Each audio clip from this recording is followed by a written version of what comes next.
Good evening, all, and welcome back to the Tactical Devils. I'm your host, Jarvis, and with me tonight we have Stu Wally and Mark Langridge. We will do the West Ham preview. There was an interview with Carrick today. We will go through the quotes. We will talk about what Nuno Espirito Santos has in his sleeve. Apparently, West Ham have some injuries. We have been linked to a couple of new players. Apparently, the new who was it?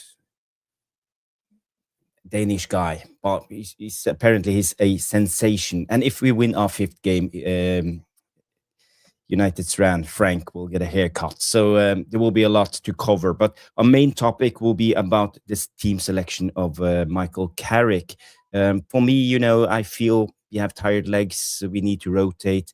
And I think the obvious solution is to start Benjamin Šeško. Stu and I and Mark will have the debate. We'll go through it. And obviously, you guys will have your say. I also have put in a vote. Do you want to start Benjamin Šeško, or should we just go with the regular starters? Guys, girls, I know it's been a while, so we need the help from you guys to get people in here. So the algorithms gives us a little bit of a push. So smash the like, subscribe if this is your first time, and Stu and I and Mark will be back after the intro.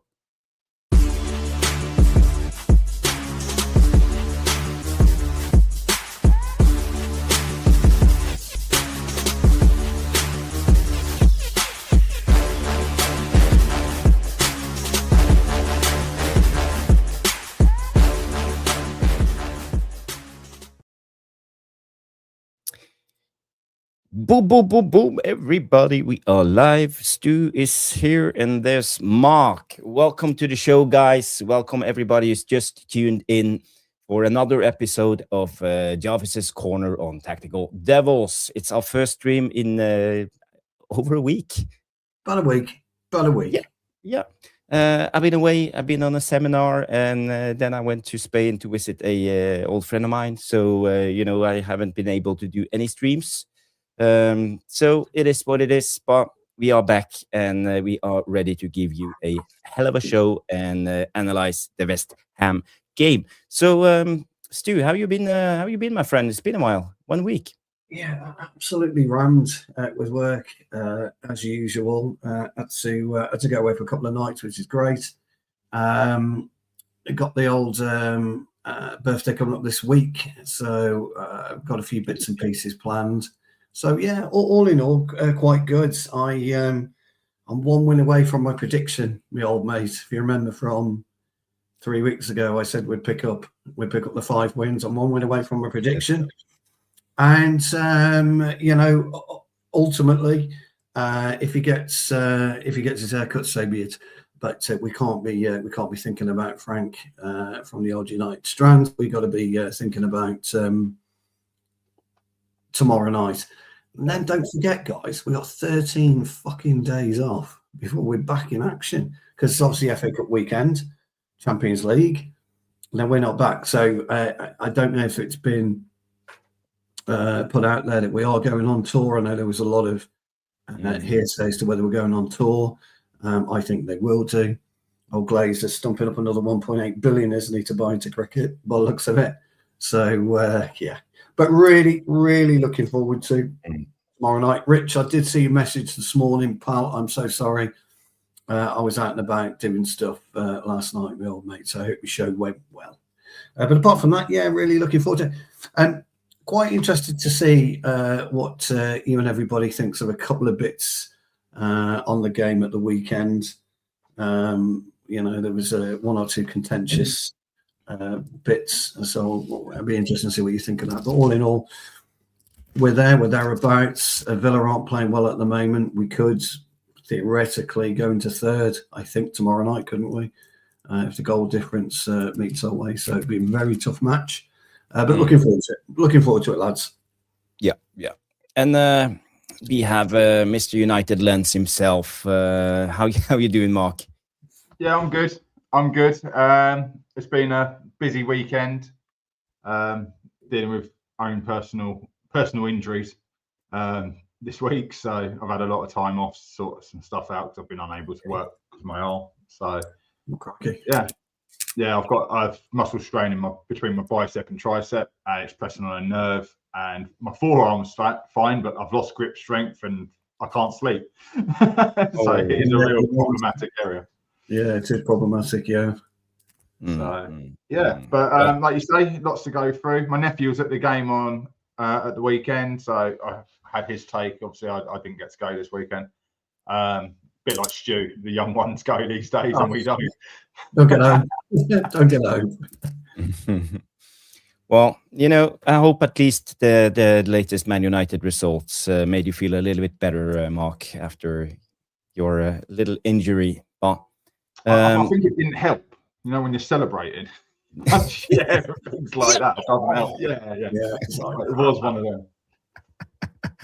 Yeah, I just want to say hi to everybody who's tuned in. Big up Rich and Stephanie and the Madness, Das, I Am Titanium, all of you legends. Johnny Kermode is in the house. Catherine McDade, good to see you. Tom Porter, Darren is in the house. Good to see you, Darren Mack. Is it just me?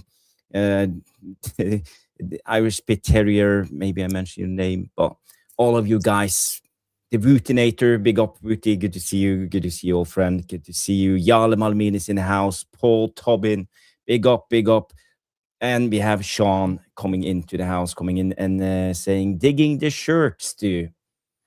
Cheers, me old mates. Early birthday present, so I feel quite blessed. I missed out on the top a couple of years ago, I think it was now, wasn't it, the green one?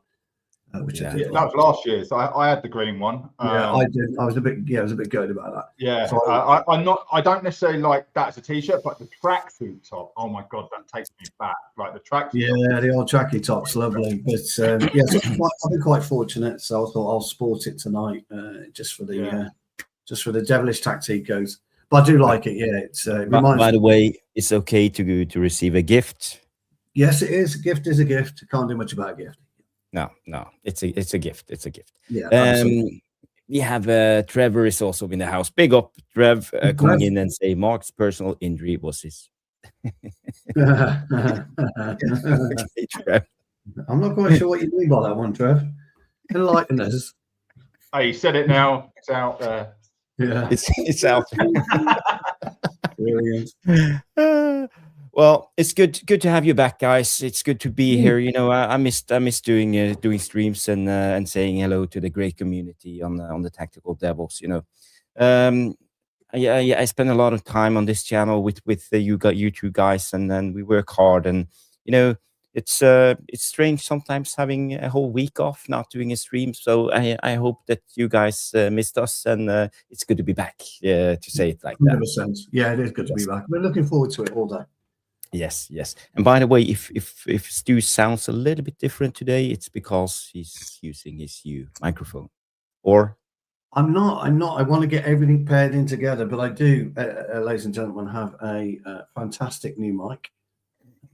It's a Rode, and it's lovely. It's absolutely brilliant, and I also have a superb camera. So thanks to you all. And Jarvis for sending it over. Your generosity has enabled us to enhance everything. So I just need to get it set up. I haven't had a chance this week through work and everything, but I just need to get it set up. Had a fantastic steak Saturday night, by the way. If anyone ever comes up to Iron Bridge, please go to Embers. It was say magnifique, wonderful steak, wonderful, and a nice real ale to go with it rather than the Guinness. It was a little bit of red wine. So all in all, yeah, it's been quite a good week. I went to an Argentinian restaurant Saturday night. Had a ribeye with I always go with 2 or 3 sauces. Béarnaise always, and the pepper sauce and something like a mushroom sauce or something. Like I like to mix it up. Baked potatoes. Did you have the smoked salt that you can go with it? You get the smoked salt, can't you? Just a little dash of smoked salt on it.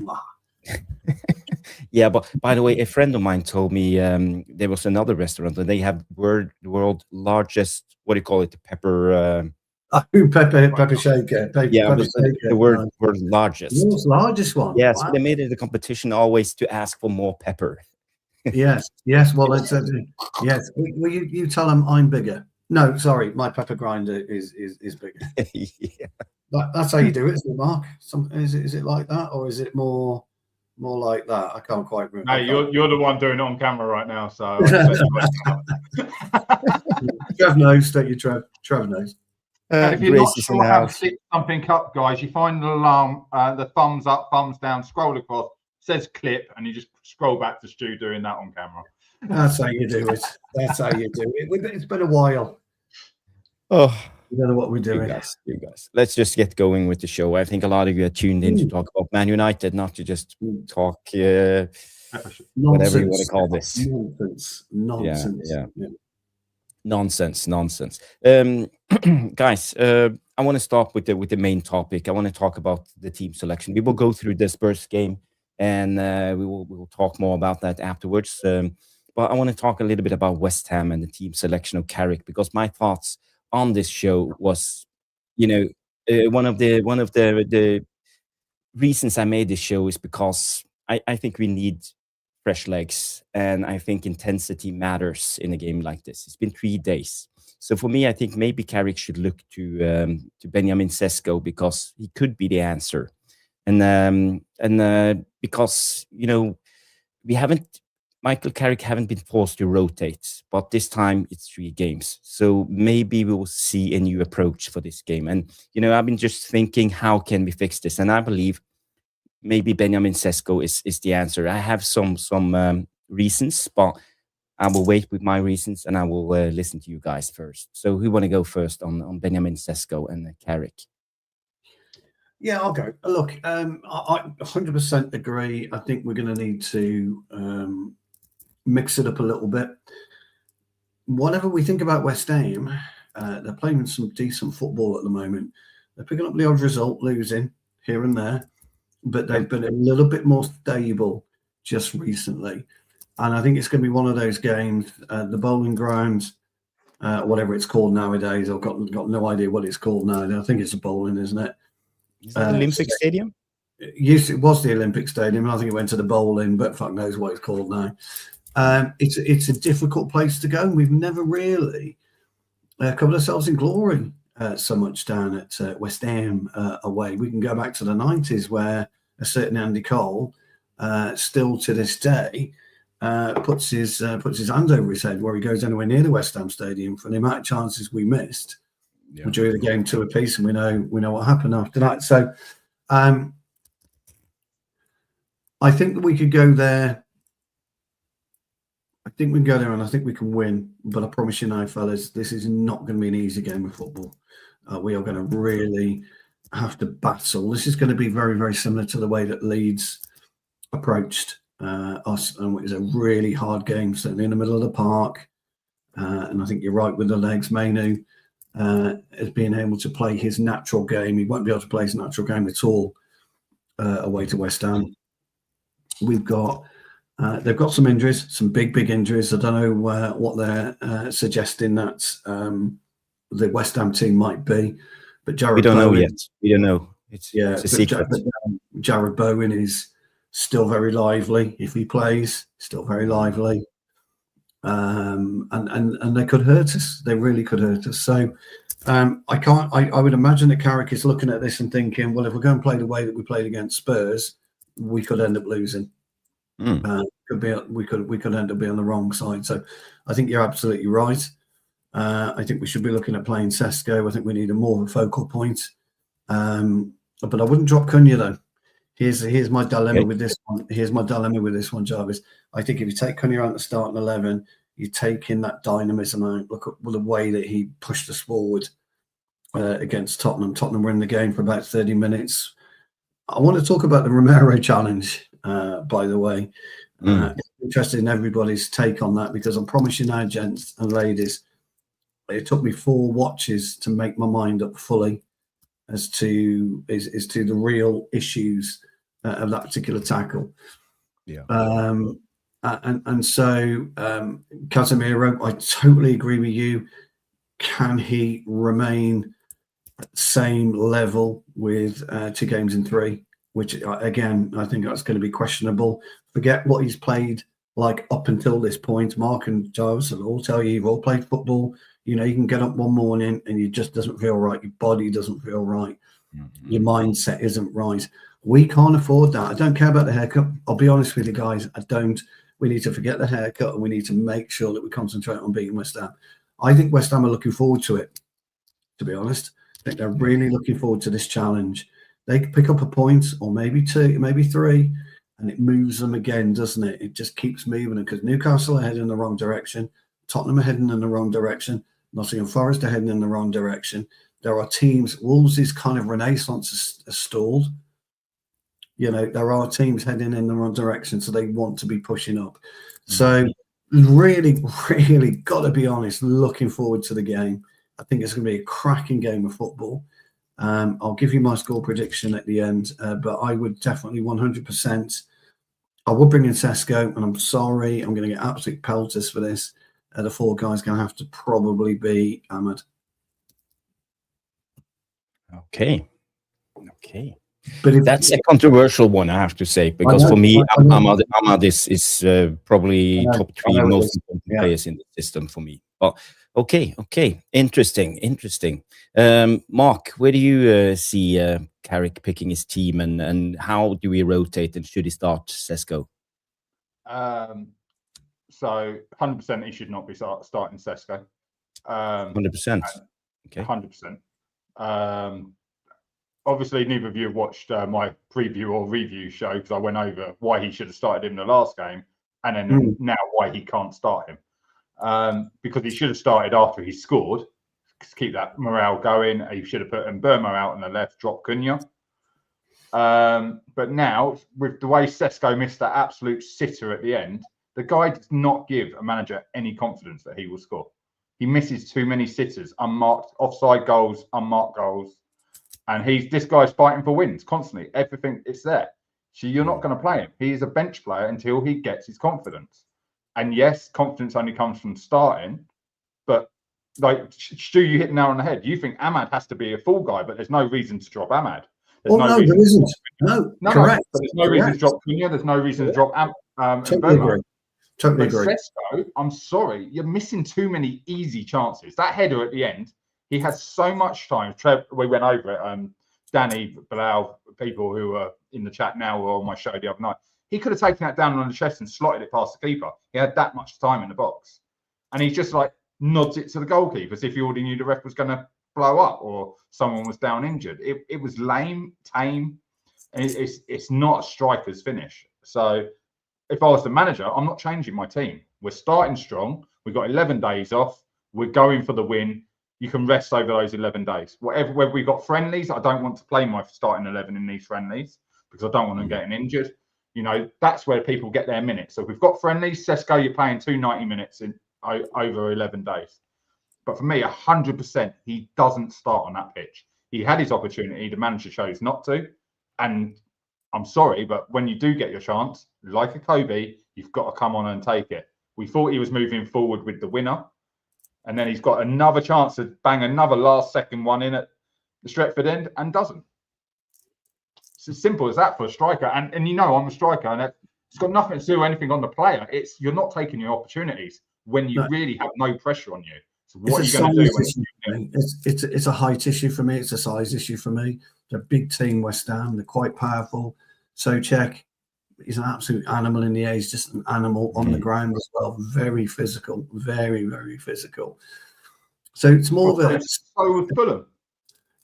Yeah, but it's more of a... Yeah, but Fulham is they're a different option. At Old Trafford, it's a different game. You're talking away at West Ham.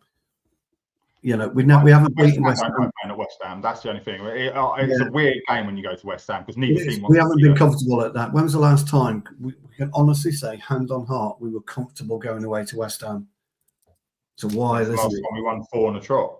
Yeah, it's a while, isn't it, gents and ladies? It's a tough game, and I know they've got problems. I'd love to know what. Do you want to know what the injuries are? Because I've got them in front of me. Fabianski's out. Talibo's suspended. Yeah. Somerville and Jared Bowen are doubtful. And then there's Callum Wilson, El Hadji Diouf, and Constanas are possible. Possible. So So what? like, Okay. What's their predicted 11? Do we know? No, because don't forget they've done the press conference. He done his before ours. Did it? Yeah, he did it today. Yeah. So they still would have one training session. He done his early, I believe. So he probably had training in the afternoon. But yeah, Tadebo's suspended, that's a big bonus. That upsets their back line. And obviously their goalkeepers are as good as each other, in my opinion. But if Bowen's out, I agree. Yeah, I agree. I'm happy with their attack. Their attack is dangerous, but their defense is shit. No, I know, and that's not what I'm saying. And that's why I think, from a size point of view, I want to see Šeško do better. Don't get me wrong, Mark. I don't necessarily disagree with you. And actually, I do think it's unfair on Cunha, and I do think it's unfair on Ahmad if you drop either of them. I do. I totally agree. I've got no problem with that. But football is about making the big decisions, the tough decisions. We've seen it from the very, very best managers, on the planet, who will look and say, "Sorry, today I need this particular team." And I'm sorry, you don't deserve to be dropped. I need you, come on the bench off the bench with 25, 30 minutes to go, and rip them a new one, please. But I'm starting Šeško for this reason, and that's the only problem for me. But then you're not sending the same message to Mbeumo going, "Great, well done. You've hit double figures. You scored 3 out of 4 games. I'm now going to move you to the wing." Even if you drop Mbeumo, nobody deserves to be dropped, is my point. If you drop Ahmad, you take Mbeumo for being the front striker to put him on the wing. So you're changing his position. So you're not making one change. You're making 2 changes. I know that. I had this debate about Mazraoui coming in for Dalot. Everyone seems to want Mazraoui in. And I'm going, no, he's not changing his back line. Carrick's that kind of manager, right? We need another clean sheet. Well, I'm expecting Mbeumo to deliver wide on the right anyway. I know he's been playing in the middle, but he does drift. He drifts more than he stays in the middle. Look, Šeško he's got to prove himself. He's got to hit the target. He's got to start scoring goals. I mean, the Bruno goal, Šeško was inches away from just getting a little flick on that. It probably would have played him offside if he touched it.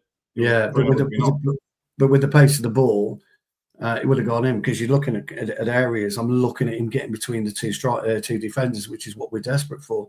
Anyway, he doesn't touch it. Bruno scores, and that's it. But there are times where you've just got to say, "Sorry, this is what I want to play. This is why I want to play it."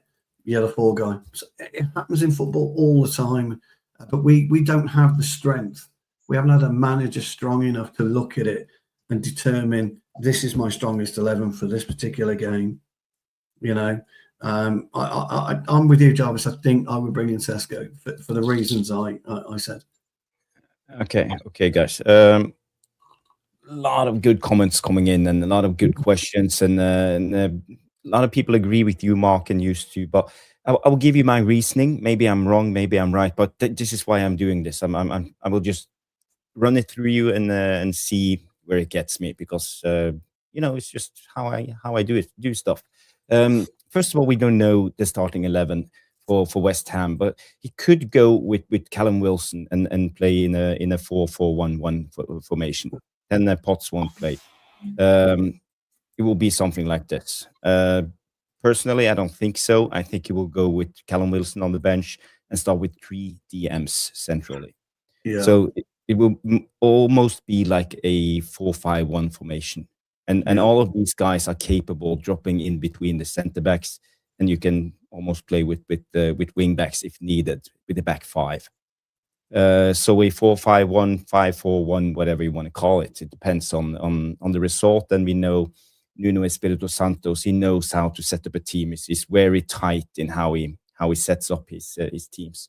When it comes to, is this right? Somerville, Bowen is on the right. Somerville is on the left, I believe. Yeah, Somerville is on the left. Well, if you look at West Ham's left-hand side, they have 2 players here.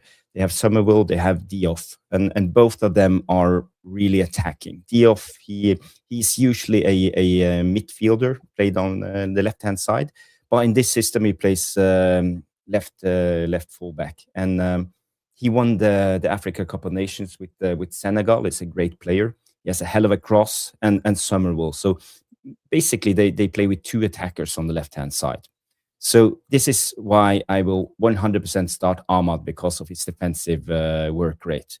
And he's always aware. If we drop Ahmad, I think that will be a big mistake at the moment. I think he makes... He will help Dalot and balance on this side, because we know we will mainly attack on our left-hand side, and there will be a space. So they will attack on their left-hand side, and we will attack on our left-hand side. And this is how the balance of the game will probably be. So, not playing Ahmad in this position would, for me, that wouldn't be a smart move, to say it the least. But, you just got to analyze. I don't know what you guys think, how Nunes will set up his teams. And on the other hand, on the other side, you will have Bowen. He will have the more of a freedom to stay a little bit higher, because Wan-Bissaka is a great 1-against-1 defender. So Bowen don't have to track back as much. And you will always have 3 DMs centrally. So if we play with Cunha, he likes to drift inside. He will be surrounded. And even if we try to crowd the space, as we have done with Mainu, with Bruno, with Cunha, with Mbumo, I think we won't outnumber them. It will be very tight. So I don't think this is a game we can win playing in this central area. So for me, I think this will be the perfect game, because I think we need to try to stretch them out, but we need a vocal point centrally to keep them a little bit more central, so there will be space for us to set up 1-against-1 on the sides, or 2-against-2. So we will come down to the byline, cutbacks and crosses for Šeško, or Bruno coming in late, or Mainu coming in late, or Casemiro. So for me, this is why I believe we should go for a Benjamin Šeško on top. So now I laid it out to you guys. What's your thoughts? I hear what you say about Ahmad, but I'd still take him out, and I'd play Mbeumo there. Look, okay. Whether you're playing Mbeumo, whether you play Ahmad, whether you play Cunha over there, whether you play Bruno over there, they've got to do the dirty work in football. It has to happen. When you look at Cunha's game is always to drive from deep. He drives from deep brilliantly. But how many times against Tottenham, in the last 5 games, have you seen Mbeumo pick up the ball in and around between Ahmad and Casemiro? He's picked it up there virtually every short break we have when we're in transition. He's picked it up in that area, and he's pushed us up. Now, on that particular time, you've had Ahmad running, either Ahmad or Dalot, actually, Grace will be pleased with this, running to create the overlap. Where I think Mbeumo is better than Ahmad, and I keep saying about it, I keep talking about it all the time, and I'm not going to stop talking about it. He's more direct. Ahmad will come in on his left peg, go for goal, brilliant, go for it. He will score, between now and the end of the season by doing that. Mbeumo will at least try and get around into the byline and get a crossing on occasions. Mbeumo is just as bad, by the way, on his left peg. Let's be clear. He's just as bad. He will cut in. He will try and do it. If you've got Dalot, who is playing some good stuff at the moment, to be fair, and you have got a conversation going with Mbeumo, I think it works really, really well. I think if you take Cunha out the side, I think it's really going to harm us on the left-hand side. I think Shaw's very comfortable there now, very comfortable with Cunha alongside him. It works quite well with, as you quite rightly pointed out, with Casemiro dropping deep, and then you've got Mainu and then Bruno floating in and around. You got Bilal. Again, I thought Mainu was brilliant at shoehorning himself in the game and shoehorning himself out the game. I think he was fantastic at it. He's really come to the fore about being involved in the game when he needs to be. And when he's not, doesn't need to be involved, his positional sense is perfect. And he's allowing the game to flow around him, which is absolutely brilliant. That's why you are seeing Cunha take from deep. And that's why you are seeing Mbeumo take from deep. Ahmad has done it as well. Don't get me wrong. He has taken from deep. But I just think Mbeumo is a bit of a stronger athlete.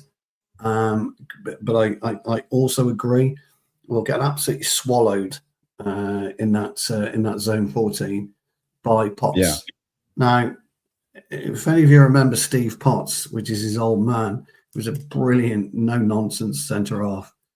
Didn't care. He wasn't anyone that you would consider to be a great technical footballer, but he did his job. He was a centre-half and he was great.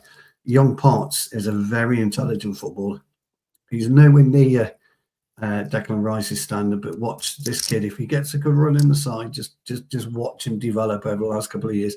And Jarvis is right. He can slot into centre-half perfectly. He's got no issues doing that. So I think we will get swallowed up. I think you're going to need that space between Šeško and Bruno and Cunha and Mbeumo to enable us to play, because I don't think we'll get that otherwise. So that would be my reason for going with Mbeumo. Yeah, I get your point, and I think you make a good point. Where do you land on this, Mark? I think you're missing the entire left-hand side in your argument totally.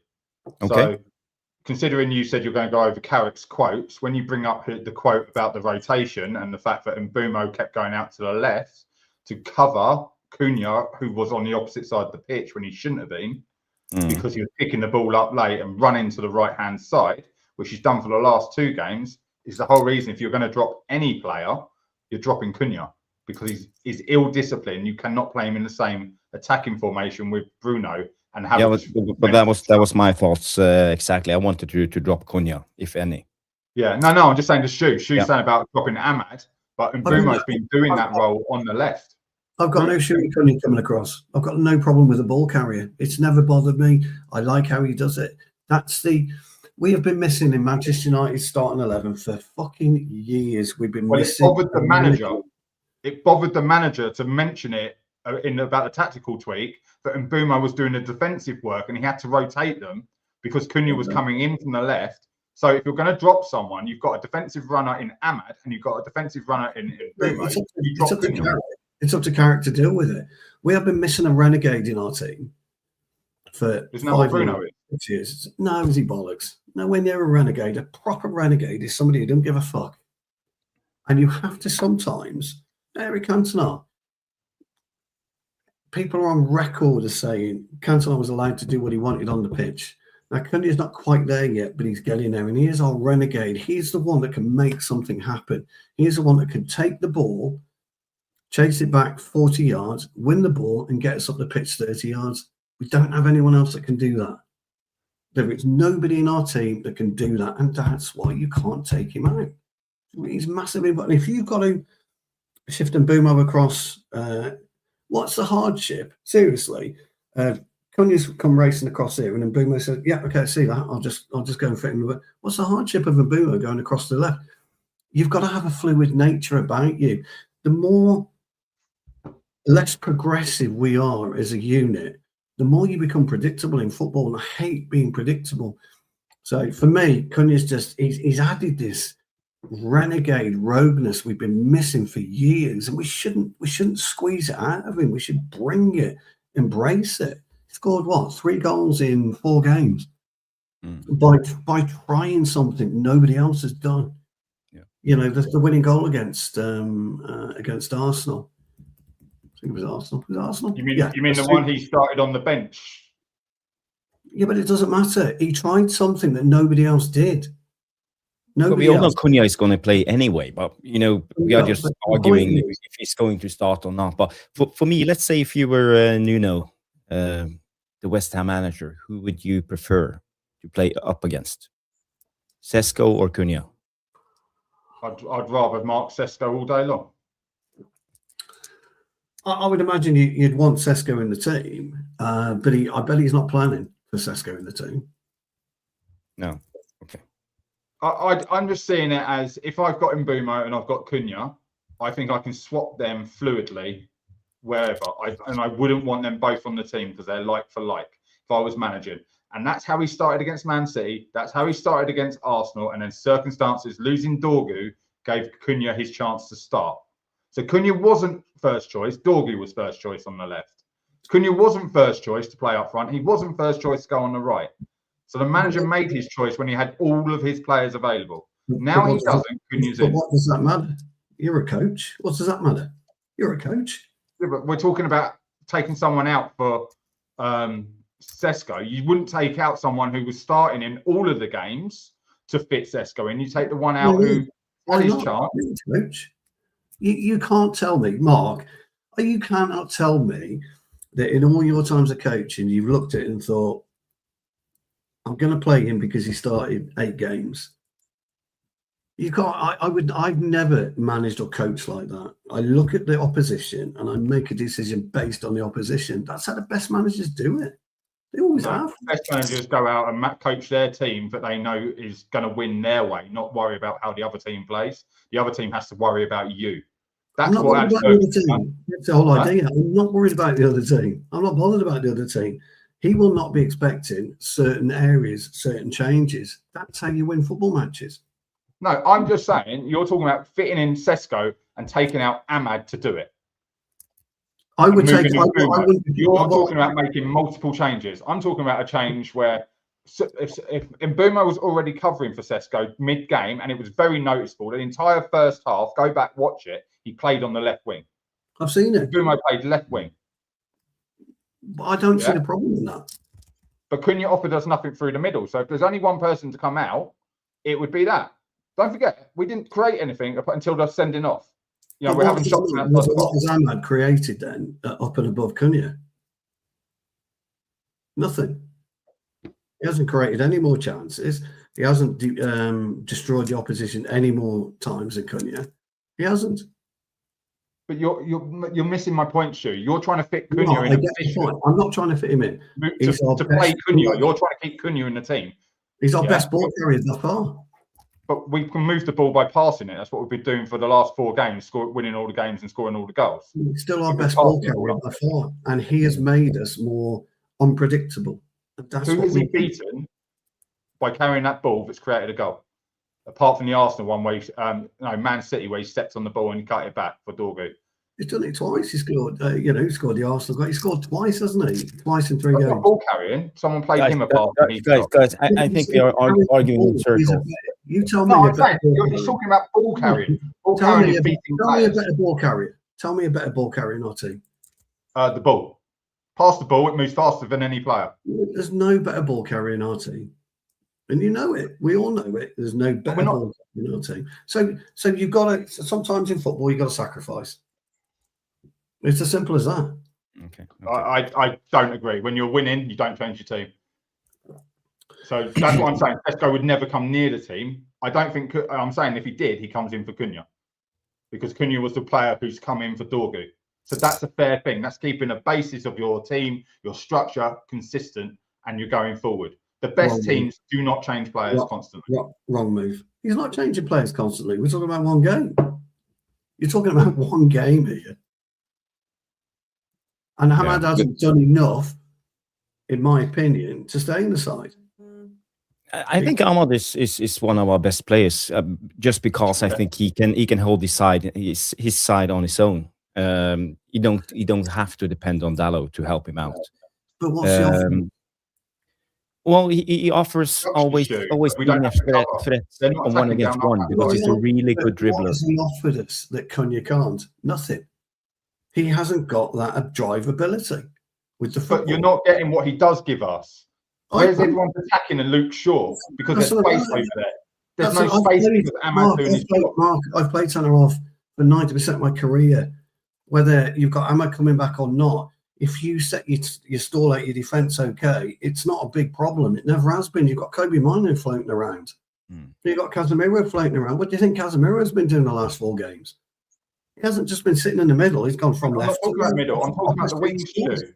I'm talking about both jobs, going forward and backwards. I'm talking about transition. I'm talking about transition. That if Ahmad, nobody can tell me Ahmad has not been called upfield. Nobody, because I saw against Tottenham. So nobody can tell me. And all Casemiro did was just move across. Also did Kobe Mino. It's not rocket science. No. I'm just saying that's our weakness. Is our left hand side is getting left with Shaw being 1v1, 2v1. Because people aren't tracking back. He countered it by forcing Mbeumo over there in the last game, and he started it at the end of the game before when he took Cunha off and put Mbeumo on the left wing. What is the issue with Mbeumo moving across the left and Penny coming over to right. What's the problem? Well, you wouldn't go over to the right. He was in the middle. Picking the ball up, running through the middle. He moved into the middle and drifted out to the right on occasions when needed. So again, what is the issue with that? I don't understand the problem.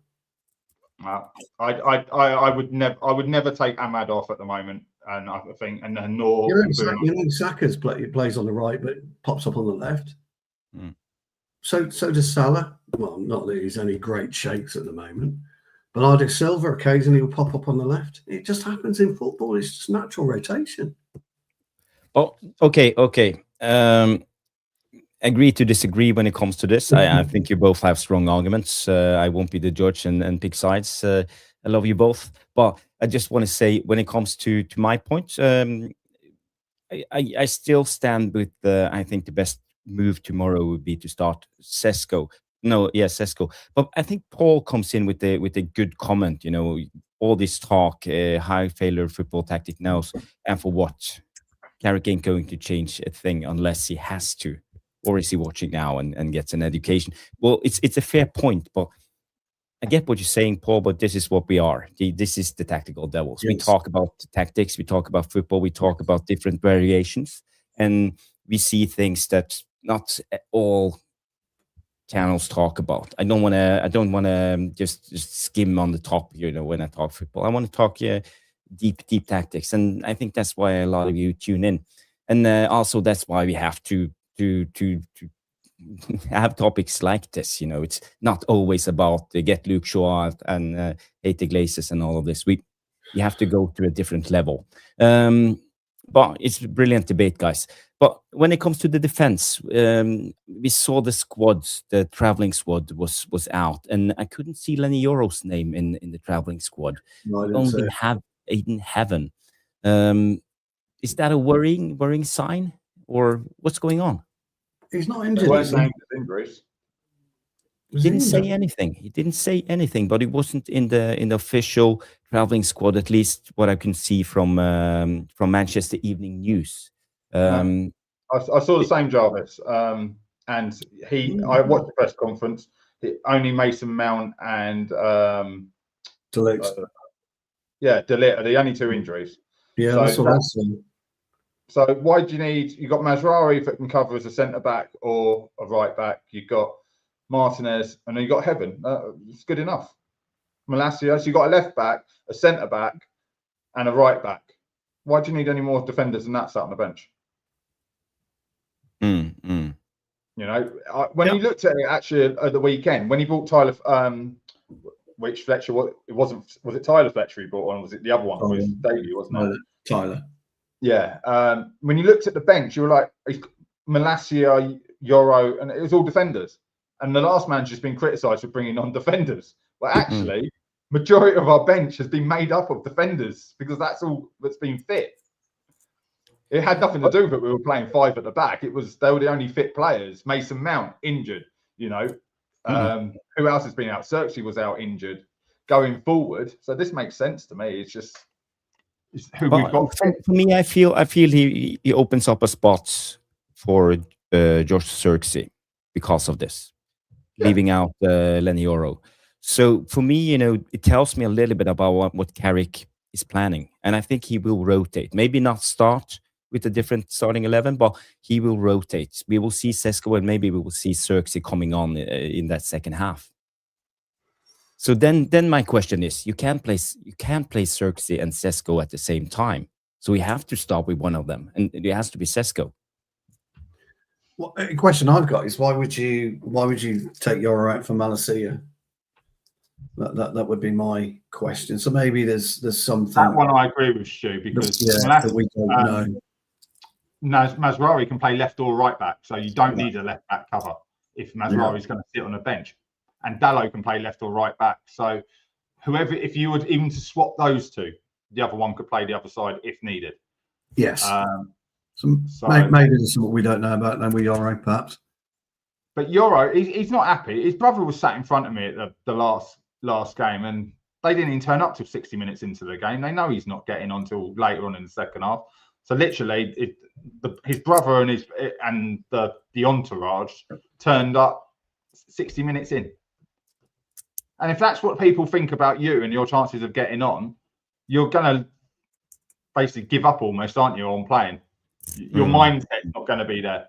You're not telling anyone you're starting, they're not backing you, and then you start not backing yourself. As a young mindset, that's quite common in this day and age, I think. Yeah. Do I agree with it? No, but Aidan Heaven hasn't put a foot wrong and actually finds himself out of the team because we switched to a back four instead of 3 centre-backs. Yeah.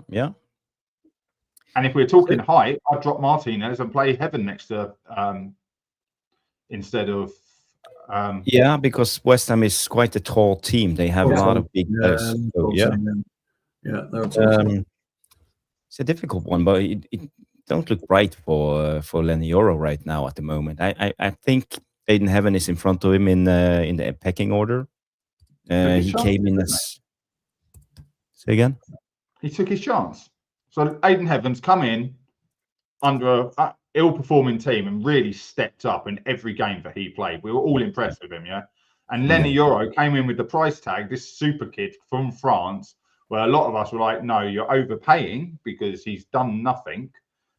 And he's come into Man United with that price tag and he's failing. So I'm not surprised at all because he's got to live with the pressure of the price tag at 19 years of age. You know my thoughts, lads. Pull your finger out, Yoro. That will always be my thoughts. Well, Mainu's done it, hasn't he? Mainu's only absolutely. Get yourself back on the side. Yeah, but these young players always have this second season syndrome. They have a good season, then they drop. They have to just find themselves, you know. Maybe he thought he was a little bit better than he actually was. He wasn't applying himself. And now we have to pay the price. But I think he will be back. He's a massive talent. I believe in him. I called him the new Maldini. You did. You did call him the new Maldini. I think he's a very good player. He just needs to sort his mindset out, knuckle down and get back to playing. And that's why, I mean, Vidic came out, didn't he, on an interview a couple of days ago, and he talked about when he went, when he first joined the club and he finished training, he went to the dressing room, nobody was there, and he thought, what the fucking hell's going on? And he followed them and he realised they'd all gone back out to do stuff. Yeah. The Carrick's completely changed it. The lads are leaving at 1 o'clock. He's told them to leave, etc. But it's not going to help Leny Yoro if he does. It wasn't going to help Kobe Mainoo. It's not going to help Terrell Malacia. It isn't going to help half of them. So, maybe he's got to look at it and maybe rethink that certain area. I've always been in, one for a warm down the day after a game. We don't do that anymore. He stopped that. He doesn't think the warm down's right. And I've always thought a warm down is exactly what you need after a game. Yeah. And so it's one of those. So, Carrick's on a different way. He's decided to go in and have a different way of doing things. We're going to be more intense. We're going to train less. Now, that's probably down to Steve Holland more than anything. I would consider that's more. Arsene Wenger used to do it. Arsene Wenger used to train for literally 90 minutes. No training was longer than the length of a match, and he was one of the first managers to start doing it. So it's been done for one hell of 20 odd years now. But it's not uncommon. But Stu, you hit the nail on the head a while back about you asked the question, why are players doing extras after with other coaches? Do you remember? It was a couple of weeks ago. Yeah, not a big fan of it. Prime example. Those players we were talking about was Dorgu and Mainoo. Look at their form, right? So rightly or wrongly, they've come back into the team ready to go.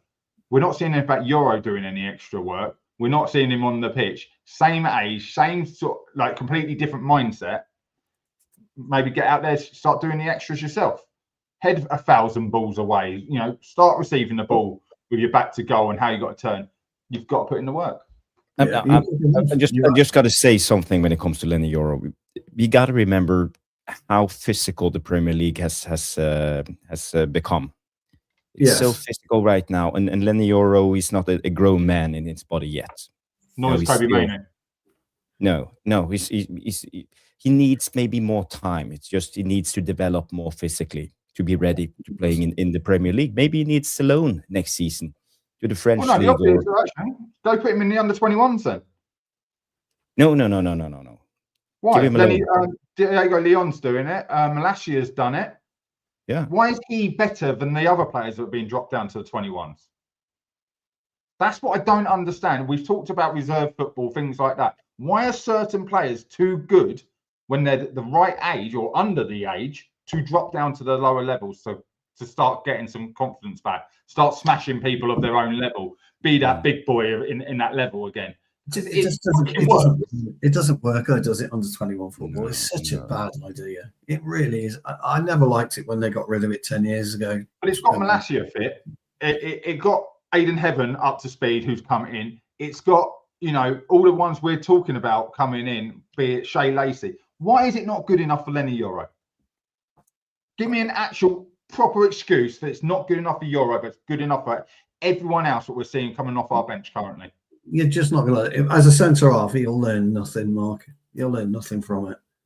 Going up against, we hardly have any of us know an under 21s footballer. That's how bad that league is. But Aidan Heaven was okay. Yeah, but no, I don't think he was. I don't think he was any good at under 21 football. I don't think I'm just saying, what I see, 21s, not the 18s. Obviously, he's too old for the 18s. The 18s are playing against 16-year-olds. 21s. I think once if you live your life in an under 21s team, which, by the way, our under 21s get paid very well, and they can live their life in under 21s. You just don't learn. And the biggest eye opener for me was Jack Fletcher. You know, the 2 or 3 outings he had, it just wasn't working for him. It wasn't like. But Tyler Fletcher had a good cameo coming on against Spurs. He did okay, Tyler. He did okay. From what I could see. Out of the two of them when they play together. Yeah, I think Yoro, for me, you've got to force your way back in. You've got to grit those teeth, work extra hard, and demonstrate an ability to, remove Maguire or remove Shaw or remove. I said it before, I'll say it again. Yoro would be better suited sorting himself out as a right back. Oh, I said that the other day about he could play right back for us. But what you need at age is minutes. You need to be playing. Why the hell is he just not playing football? I can't accept that as a football lover, that someone of that age is not playing football. If he doesn't want to play football for those other things, sell him to Real Madrid. Okay, guys, I have one question on Leny Yoro. But first of all, we got to read out 10 gifted tactical memberships from the legend himself, Rush Mono. Thank you so much, Rush Mono. You are always so helpful and generous when it comes to this channel, coming in with your donations. And Stu, do you care to read them out, or should I? No, I've dug them out. I have dug them out. So we've got Phil the Man. We're just gonna play a little jingle. We're gonna give him the jingle. Legend, Yeah, give him the Rush jingle. Mono. Well, you can have this one, Rush Mono.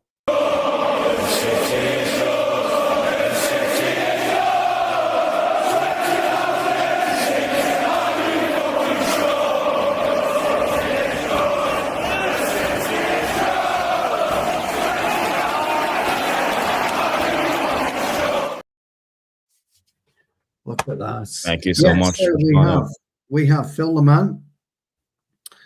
We have MUFC Cooling. It's either MUFC Ooling. I think he probably means MUFC Cooling, but I think he's maybe MUFC Cooling. Yes. Yeah, but he's missed the C out. So we'll go with MUFC Cooling. Who else have we got? We have. Let me get rid of that. Crikey, it's all going wrong here, Jarvis. All going wrong. Okay. We have Who else have we got? Jonah is in house. Jonah. Yeah. Easygoing XO. We have Burba. Big up Burba. Welcome to the membership team. We have IDK United. We have Nick Mitris. We have Takahanda. Big up Takahanda. Mark Harris and Charles Boisdou. 71-74. Yes. Anyway, we've had all of those. Welcome to you all. Yes, and thank you so much, Rush Mono, for those gifted memberships. Just one last question when it comes to Leny Yoro then. He still has a resale value. He played a lot of games in the Premier League. Should we consider maybe putting him out for sale in the summer and move on? Yep. Yes. If you're not playing him, get rid of him. That's the right mentality to have. It's been 2 seasons now. It's been 2 seasons. He hasn't succeeded. Why we shouldn't be tarring him with a different brush. We will do, because he holds a higher fucking transfer value and he's an asset to the company. I should say to the football club, but we know it's to the company. It's an asset. And isn't there some clause in his contract for Real Madrid? Don't know. Well, Real Madrid wouldn't touch him anyway at the minute, nor would Barcelona. So you're not going to get the money you want. So he's not a big asset to us, is he? So I would say no, keep him. That would be my thoughts. I think we could get like 35, 40 millions for him. I don't know who would pay that, to be honest. Who would pay that, do you think? Real Madrid wanted him 2 years ago. I think they did. Yeah, I don't think now. Real Madrid have got bigger problems. And it isn't centre half, is it? They got bigger problems. They've just got too many egos in that. Real Madrid almost need to rip up their rule book and start completely again and get rid of Vinicius. And let's be honest, the way he's played, why would Real Madrid come for him? Yeah, they won't. I just can't see it. I can't see that. And isn't that the argument, though? He was wanted by Madrid. Correct. They now wouldn't touch him with a barge pole. In the 2 years he's been with us, yes, we know we destroy careers, or have been destroying careers for the last 20 years. You know, good players that come to us and then don't succeed. But that's the argument. So why should Yoro? Are we surprised Yoro's not there? Personally, no. For these exact reasons we're talking about. I'd keep him and just see how we went. But that would be mine. If I was the Man United coach, or if I was Wilcox, I would say to myself, okay, we have Tyler Fredrickson, we have Aiden Heaven, and Leny Yoro. You can only keep 2. So make up your mind and make a decision. That's just simple as. I think they were never expecting Heaven to do what Heaven's done for £1 million. Like, we talk about the Glazers. If that was a Glazers financial deal, it would make sense. You know, spend little and get a lot. Because what is Aiden Heaven worth now? We paid £1 million for him. You're talking about getting rid of Yoro at half the price we paid. Yet, how much would we sell Aiden Heaven on for if we sold him when we paid $1 million in the same season? Yeah, I mean, you're not going to get in the summer, Heaven in January. You're not going to get that much for Yoro, so I think it'd make better financial sense to keep him. I think. Loan out Fredrickson. Are they the future? Is that your right-sided and left-sided centre-back for the future? Don't know. We don't know. That's the thing. Similar in age. You know, literally, they're growing. They're going to grow up at the club together. So if you can make it work, and the progression is there in their performances, great. But yeah, Danny's just put in there. But Barca want Leacher. I saw that story earlier. Well, great for Aiden Heaven. Then Heaven comes in. Doesn't help Yoro. Yoro's right side. Barca can't afford Leacher. They can't afford him. By the way, guys, this is a talking point because Leny Yoro is not in the match day squad. Apparently, the traveling squad. So we are just speculating, you know, and just having a talk. For me, I'm open to selling him, or at least giving him a loan for the next season, because I think he needs to develop more. He needs to put on more muscles to be prepared for the Premier League. I think he's brilliant on the ball. His reading of the game is good. Bad player. He needs a little bit more, you know, to get in there. You know, when you look at Harry Maguire, you know, taking all of these big guys, just lifting them away, you know, and same with Leach. He's not big, but he's very, very strong and he's tough.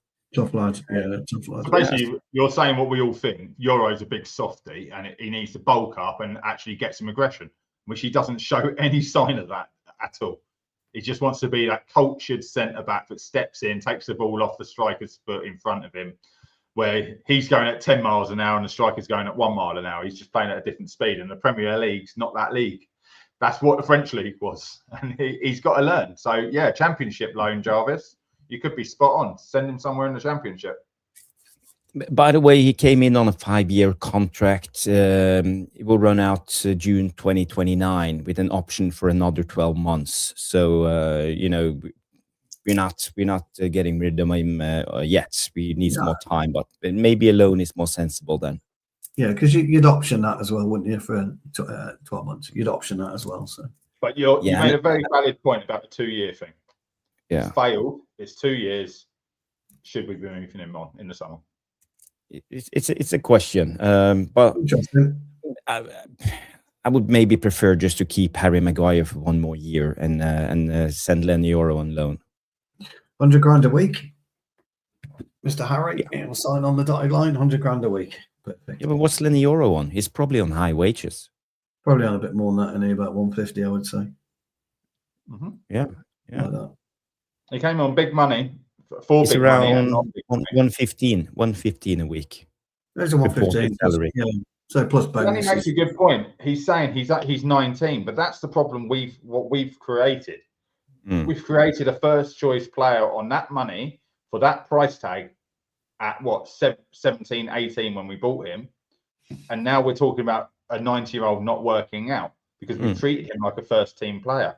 He should never have been put in that position. He should have always been an understudy, getting 15, 20 minutes here and there for the next couple of years. But Ineos's thing is to bring in cheap, bring in young, but those young players will want to play, won't they? And if they fail, then they've got to go. I think that'll change this summer. I think they'll up the age group a little bit. But Nelson bring a valid point. You know, Yoro looked worse because he played as a right centre back in a 3-back system. So that's a difficult role to play. So we don't know yet, but I'm open if we are going to keep all 3 of them and Maguire stays. You know, he's not even in the match day squad right now. So it's a young player. He needs game time. And for him, I think he needs a loan at least. Yeah. But like I say, he could have a family issue we don't know about. And they've decided to not make it public. It could be a number of reasons, really. Yeah. So you wouldn't know. Anyway, remember we could do with knowing. Yeah, we could do with knowing. Yeah. Going on the West Ham game, and Michael Carrick, he made a comment on Frank, the United strand. He said, "I'm aware of it. My kids made me aware of it, if anything. But I want to go into team talks from a professional level. But I can certainly understand what's going on, and it does make me smile." I found that a little bit hilarious. The question coming in the presser before the game, but. Do you think this puts a little bit of pressure on the players, or do you think they are professional enough to let it go? I wouldn't give a flying fuck if it was me. I don't care. Sorry, Frank. Flying fuck. So I was talking about this after the game at the weekend because obviously we got to 4, and I think Man United are missing a massive trick here. Trevor was talking about the under 18s and 21s and YouTube and. What you could do from a PR thing with this guy for the club, with donations to a charity, with his hair and things, great PR thing for the club to do. And you just get him in the training ground the next day after we've won, right? And they don't want to say anything because if we don't win, there was even more pressure put on the team to win because it was, bringing in more clicks, more views. Because United are moving heavily into YouTube. I think he's what he was trying to do is great. Fair play to the lad, but football's not about haircuts, and it's not about. Football's definitely about haircuts, mate. R9 and people like that. The mobile. I'm on about this idiot. I mean, everybody thinks he's great, but you're sick of seeing it pop up on their timeline. Day 400 and fucking. I've had enough. Just cut your fucking hair anyway. But if I'm in that dressing room, I don't give a flying fuck. I just don't care. It just doesn't bother me. I'm there to win football matches. What I'm more interested in is, potentially being third tomorrow night rather than somebody getting a haircut. And I think we've got to look at it that way. I think, unfortunately, whether we like the guy or not, whether we think what he's doing is brilliant, that was your choice. All this is your choice. You made this choice. You made the decision to wait for 5 games. So brilliant if it happens, great. There'll be a little bit about him. He'll get his moment in the spotlight. 15 minutes. He's done well. But he won't have any spotlight afterwards, will he? As Jamie's saying. Yeah, he's done well financially out of it. Whatever he's giving to charity, we don't know. He's done well out of it financially. He's blowing up on social media. Credit where credit's due. But since he's done that, every other fucking bellend is coming out. Oh, day 3 of 5 day ever, not cut my beard till Man United win. Oh, go fuck yourself. Who gives a fuck whether you could slice your fucking throat, mate? That's what I'm interested in. He didn't know when he started. Now everybody's pissed off. There's some idiot at the moment, some fucking Chelsea fan. He come across my timeline. I could have killed him if he was in front of me. I'd have strangled the fucker. Day 2 of trying to be here to see if my girlfriend will like it. Fuck off. Oh, he's done keepy uppies before, but it was that counting trend. Yeah, just a fucking moron. They're just morons, and everybody just buys into it. Even I'm giving him fucking airtime now. Jeez, I need fucking, So we've got to go and win that game, irrespective of whether he gets his hair cut or not, or if he doesn't get it for the rest of his fucking life. You chose to do it. Congratulations, pal. You've made yourself something. You'll get charity a lot of money, which is brilliant. But for Carrick to even have to even talk about it, it just shows where the world is today, doesn't it? Because it's got fuck all to do with the game. Yeah. Very, very well put point, Stu. But Trev comes in and say it's today's youth, Stu. It's all about social media. It is. It's crazy. Well, this guy's got 1 million followers on TikTok. God knows that he started a YouTube channel and he got monetized overnight. So he's making money, but what can you do next once your hair's been cut? You're going to start again. Here lies the problem now. What's he going to do? Not cut his pubes until United win the next 5 games. He's grown any. If he's grown any. But is that what he's going to do? Is he going to wear a different shirt for the next 50 fucking... I mean...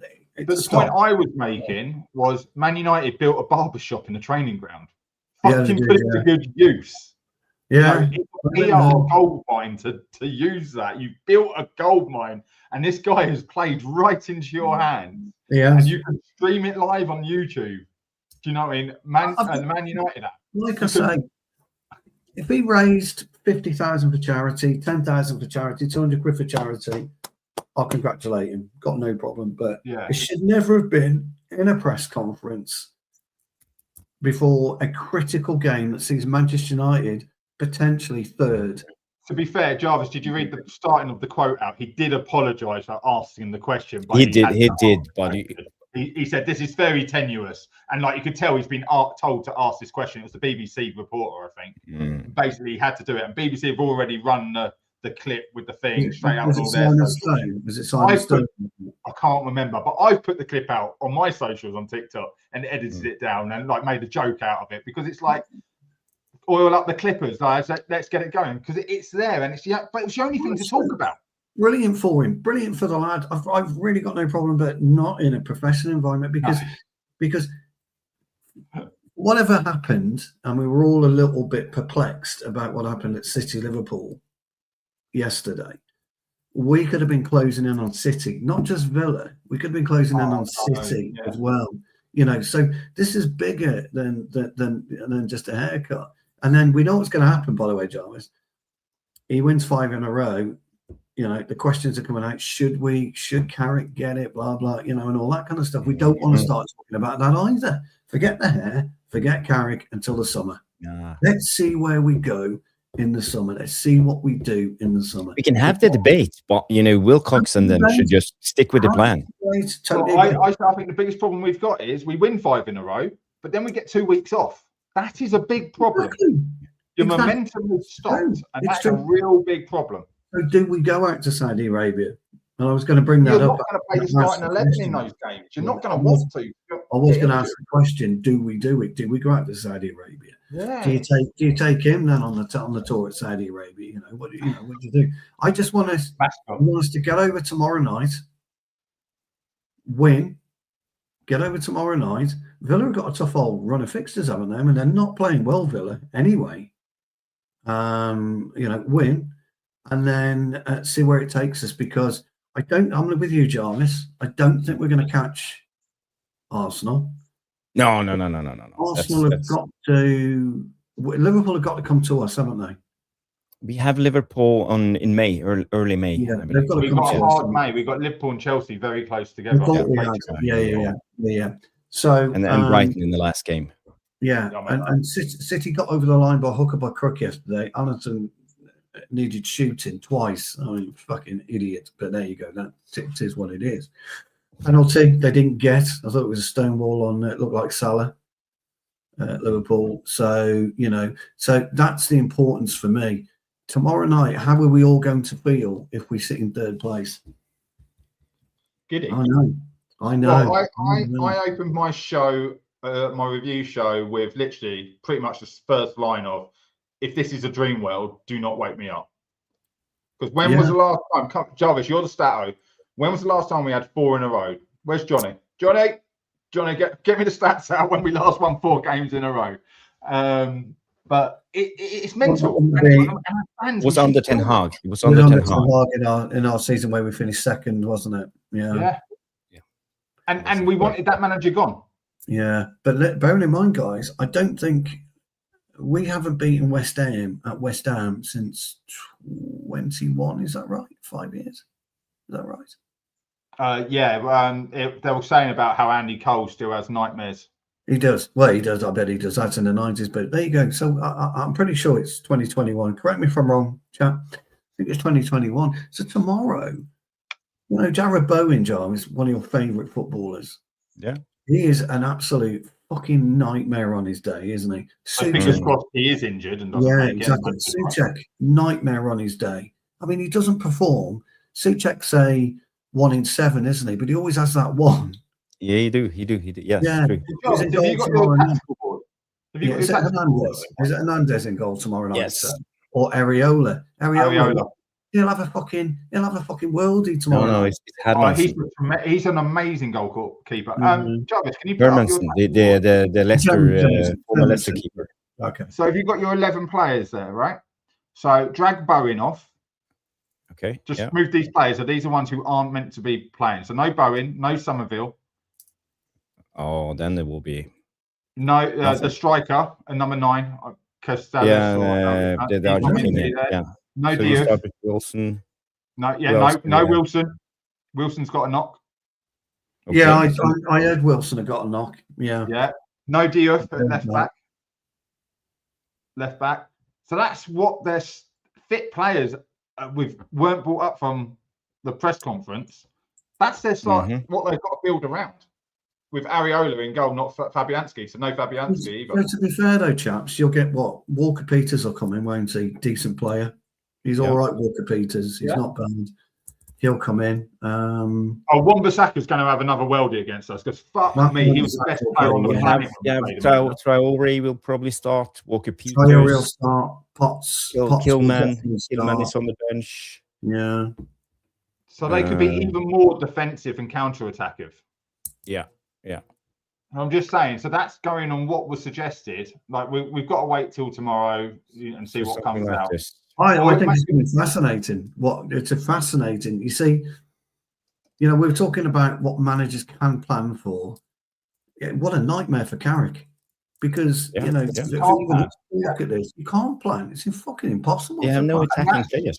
Going back to what I was saying earlier, that's why I'm saying I wouldn't change anything. No, I understand. I've got absolutely no problem with your points. Because I don't know what he's going to be playing up against. I don't actually know who's going to be in defence. I don't know who's going to be in midfield. So, and I've got no point with Jarvis's. Me personally, I think Cunha's brilliant. I think he adds that renegade mark, that Cunha against Traore. Oh, I'd love it. That's what would happen. If he's on the left, it'll be Cunha against Traore. Traore up against Shaw. Remember Martinez smashing Traore last season when he was at Fulham? Yeah. But they don't have I remember the picture. Doesn't go Jim. Or something like that. I think Wilson will start if Castellanos is not ready. The Argentinian Wilson, we think's injured, Jarvis. He's got a knock. Wilson's injured as well. He's got a knock, pal. Callum Wilson. I know, mate. I know. It's terrible. Yeah, if this is true, we will win 5-0. Yeah, I think he has come out and said, hasn't he, in his press conference, because he was before Carrick, and he made the point that they are in big trouble team-wise.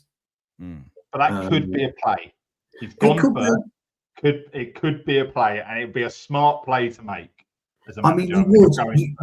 Yes, you would say to them, look, I mean, they beat Burnley 2-0, which, okay, is no big deal, is it? Beating Burnley 2-0. Yeah, and we did. Exactly. Well, yeah, I'd agree, yeah. Let's see, who they went with: Hermanson, Bissaka, Marva Ropanus, whoever he is that Greek player, isn't he? Yeah. Mavropanos. He's a fantastic. He's a strong, big centre back. I like him. We're forgetting Desai, Mark. Oh yeah. We're forgetting Desai. Juve came off. Bowen came off. Souček, Fernandes. Oh, we're forgetting Fernandes as well. Fernandes in that list. Yeah, we haven't got him on, have we, Mark? Yeah, he's in there. He's one of the midfielders Jarvis had left out of 6. Somerville, Wilson, and Castellanos. Now, bench. So Walker Peters will come in probably, or Kilman, I would say. Well, both, potentially both. Yeah. Kilman. Traore, I agree. Traore, I think, starts. Potts, I agree. Jarvis, he starts. Who's Pereira de Jesus? Pereira. Yeah, he played Pereira. It's not our Pereira. Forget the de Jesus. It's just Pereira. Pereira's back at what's it called, isn't it? Yeah, because don't forget they've also lost Paquetá. Yeah, he's gone. Yeah, and Scarles, Scarles. So interesting. Yeah, he played. So Peter, Traore, Pereira, Potts, and Scarles are likely to come in because those are the players that were subbed on. But he's a young striker. He played 11 games, no goals. 20 years. Yeah. So Oliver Stars. Gents, it'll be massively interesting.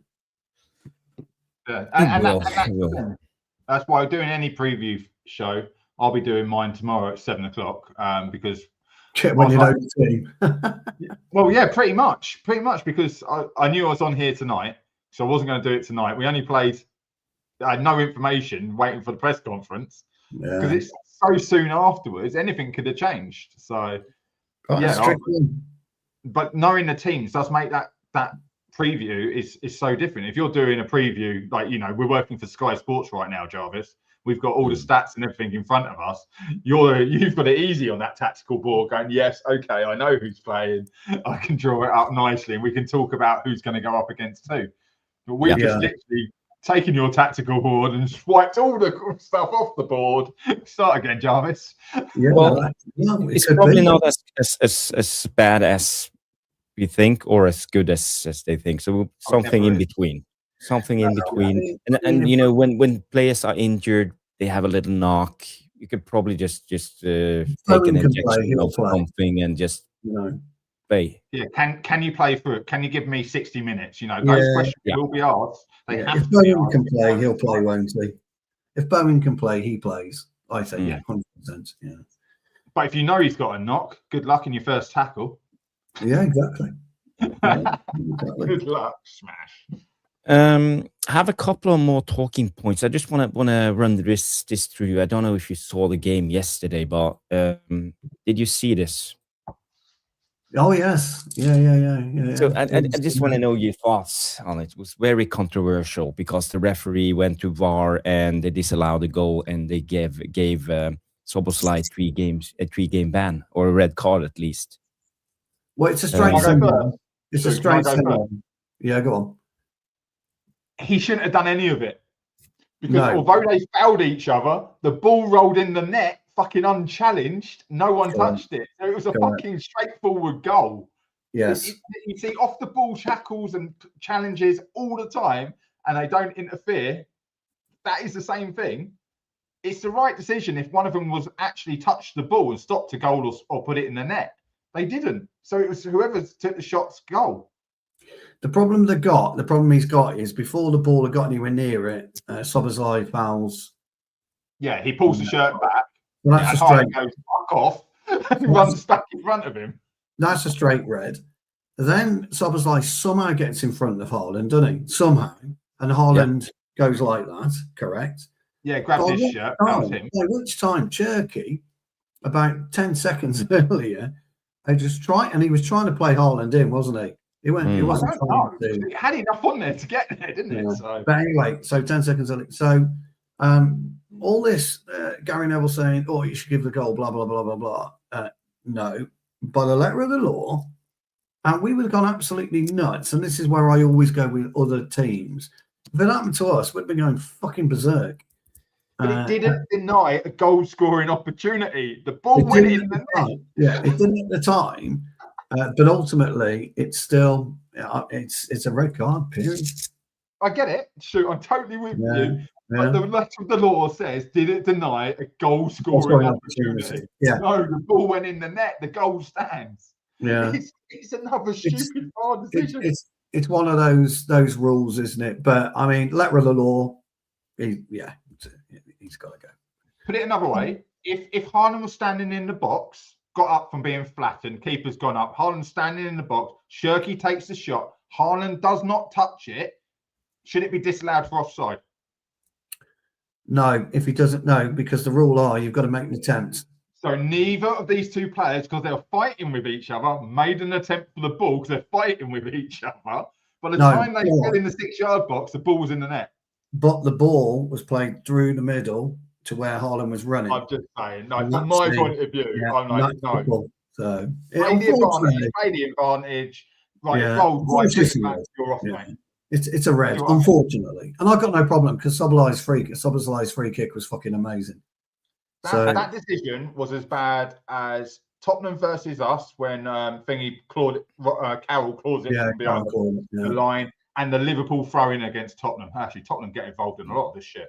Do you know what I mean? Those things. It's like, what the fuck are you doing? Yeah. Common sense has gone right out the football pyramid, hasn't it? It's gone right out the pyramid. But as long as we have VAR, I think they had to intervene. No choice. They got no choice. Or is it a clear and obvious error from the referee just to allow the goal? There was nothing for them to intervene by their letter of their law. The ball rolled in the net unchallenged. They still should have intervened. But it's the trajectory of the ball. So when Szoboszlai pulls him back, there's only them two at that point in the area. The ball had been released. Chances are he was going to get it. There's your red card. If you reverse the fouls and Haaland fouls Szoboszlai first, yes, because he's stopping from him getting there. But because he fouls Haaland and the ball goes in the net, he didn't stop that goal from having a chance. He stopped someone else from tapping it in. And but don't forget, Szoboszlai fouled Haaland. Haaland fouled Szoboszlai. So he stopped Szoboszlai clearing it off the goal line. But the first foul had already been committed. So by the letter of the law, it's correct. Unfortunately, I don't like it, but it's true.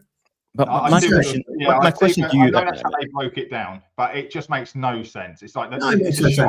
Yeah, it's a show. Yeah, but you guys, you know, every decision makes a precedence for later decisions. Yeah. And we saw a couple of rounds ago they were given a penalty because after the striker got his shot off, went outside, a defender comes in and tackles him. Oh yes, yeah, penalty. And now we see the precedence of the first decision. We've seen it over. We saw it in the Liverpool game. Alisson coming out. Yeah, ball went out. He wouldn't have scored in a million years, even if Alisson wasn't there. There was no danger in that situation. But again, they have to give it because the precedence is set by the referees. Now, you know, if the ball is rolling against an open goal, if you just body tackle a guy, lace him in the ground, they have to go to VAR. Maybe give him a red card and disallow the goal. So who knows what's the new precedence now? Did you see the offside in first half against us? Where he literally knew it was offside, that everyone knew it was offside. They played on for about 10-15 seconds, allowed the shot to go wide, at which point someone could have had their legs snapped because it was a scramble to get back, and then he flags offside and walks up the pitch. I think it was Fulham game, right? That's the same kind of advantage that could have been used there. That's common sense advantage. Let's see where the ball finishes and if anyone, you know, what happens. And I've got VAR to back me up. He still pulled him. No. I'm just saying, but I've got VAR to back me up. That's using VAR as a backup in the right kind of way. I've allowed the advantage. I've got my arms out. I'm saying advantage. You're pulling each other, you know, and I see where it goes. right, I'm giving the goal, and I've got a way out. I think that's the way forward. VAR should be used, but the best way to use VAR is to open the window, take all the computer equipment, chuck it out the window, and make linesmen give decisions. Yeah, just get rid of VAR. Period. I can see. Play 4 linos. Yeah, 4 linesmen. That's all you need. But the Scouts should have had the spot kick as well, shouldn't they? You know, Yeah. Salah was completely taken out, and he should have had a spot kick. So horses for courses, gents. Horses for courses. We're happy either way, right? Because Liverpool game. Yes. We all wanted a draw. We all wanted a draw. Great for us. Yeah, but It's better for us that Szoboszlai is out for 3 games. Isn't it just? Yeah, isn't it? Yeah. So it's an advantage Well, for that's us. what we're lucky with Todibo being out against West Ham because of the Chelsea game. Yeah, good play.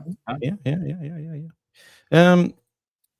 I promise you before we go to the Q&A, this came out. Graham Bailey came out that Man United apparently are following a Danish guy. No, he's not Danish. He's from Angola or Ghana. I'm not quite sure. Caleb Ghana. Caleb Irenkie. I don't know how to say his name, but apparently he's the 20-year-old is the next Michael Essien. And he's a top target also for Brighton as a potential Carlos Baleba successor. I don't know, you know a couple of guys in Brighton, Mark. Do you think he will be a typical Brighton signing, or could he be a Man United signing from Vivell? The fact is, a Brighton signing is an up-and-coming player with no pressure on him to go to Brighton. Carlos Baleba has been an absolute load of crap this season for Brighton. And I think we've talked about him very early on, and it was like when we played him and things, it was a possibility, right? He'll come good. Well, that hasn't happened, has it? He's so far a one-season wonder. But that's because of the links, and this is what happens at Brighton. No pressure, but if you're picked up by Chelsea, Man United, Man City, all the pressure's there straight away. We've seen it with Dorgu, with ourselves. It does seem like the right kind of player that they would go for. But I was just about to Google before you come to me to see if he was in the squad with Baleba, because they're both Ghanaian. So was he in the squad? He obviously is the understudy to Baleba in the national team, surely, if that's the case. But don't get me wrong, someone could have put the wrong flag up next to his name. No, he's Ghanaian. Yeah, he's Ghanaian. Yeah. So yeah, but he plays in the Danish Premier League. He has done it, yeah. Yeah. But let's be fair, that's the only real reason he's being linked to being Michael S. I would have said Obi more. The one who went to Chelsea should have signed for United, or did sign for United and went to Chelsea. Obi Martins. Couldn't think of his name. It's again, though, it's 20-year-old, so let him go. He's been linked to Liverpool, Arsenal, many of the top clubs. So apparently it's one to watch. I don't know much about him. I saw 10 minutes of a compilation, and he looked good. He looked strong. He looked like a decent midfielder. But it's a Danish league, so it's very hard to tell. So would you put him in the same category as Kone then? No. Kone's gone on loan to Switzerland. This guy's playing in the Danish league. They're both 20-year-old central midfielders. Both play for their national team. I wouldn't touch him with a barge pole. No, what I'm saying is we've already got one. Yeah, I wouldn't touch him. Yeah, I wouldn't touch him. I like Graham Bailey, but no, I wouldn't go anywhere near that one. Go to Brighton or wherever you want to go. We are going to have to pay a little bit more money for a little bit older. It's about £20 million. Yeah, the price tag on this guy. Yeah, Brighton won't pay that. We're going to have to go and we are going to have to pay a little bit more money and go and knock on the unexpected door. There's no point going in for Anderson, is he? You believe what you read today. The Swedish Rumble says he's City bound. So I saw that. Right. I saw that when it comes to. I've heard he's more interested in City than us as well. So I think that's a pretty much a done deal with City, unless we go in and we blow City out the water with finance. But we can't. You know, their highest paid players are what did they say? The Swedish Rumble. You're talking about 5 to 7.5 million extra a year. Yeah, what's Haaland's on even more, isn't he? He's on £500,000 a week. It's on £750,000 a week if you take all of his money that he gets. So yeah, ridiculous thing. So I would. That's one of those dodgy deals that's in the court. Yeah. I would go for what we talked about the other day. I'd be looking at Sanderberg as one. And then I would try and get a younger player around him, whether that's a Belabor or whether that's a Wharton. I would try that. But again, Wharton's more interested in Liverpool, isn't he, by all accounts? Although I will say that I know he's a different player, but Wirtz is starting to show a little bit of magic at the moment. He's playing some really, really good football for them. They've tweaked how they're using him. That's why they tweaked that system. So he's playing quite well now. So I would say, the Tonali links, I would imagine, are a little bit tenuous. 100 million. I don't think that's happening. I think he's great anyway, Tonali. I think he's fucking brilliant. If he's available, as we spoke a little bit about Bruno G the other day. And I said, if he becomes available, I would go for him. But the same applies for Tonali. If he's available, can we talk about Tonali? Because I think you guys are mad.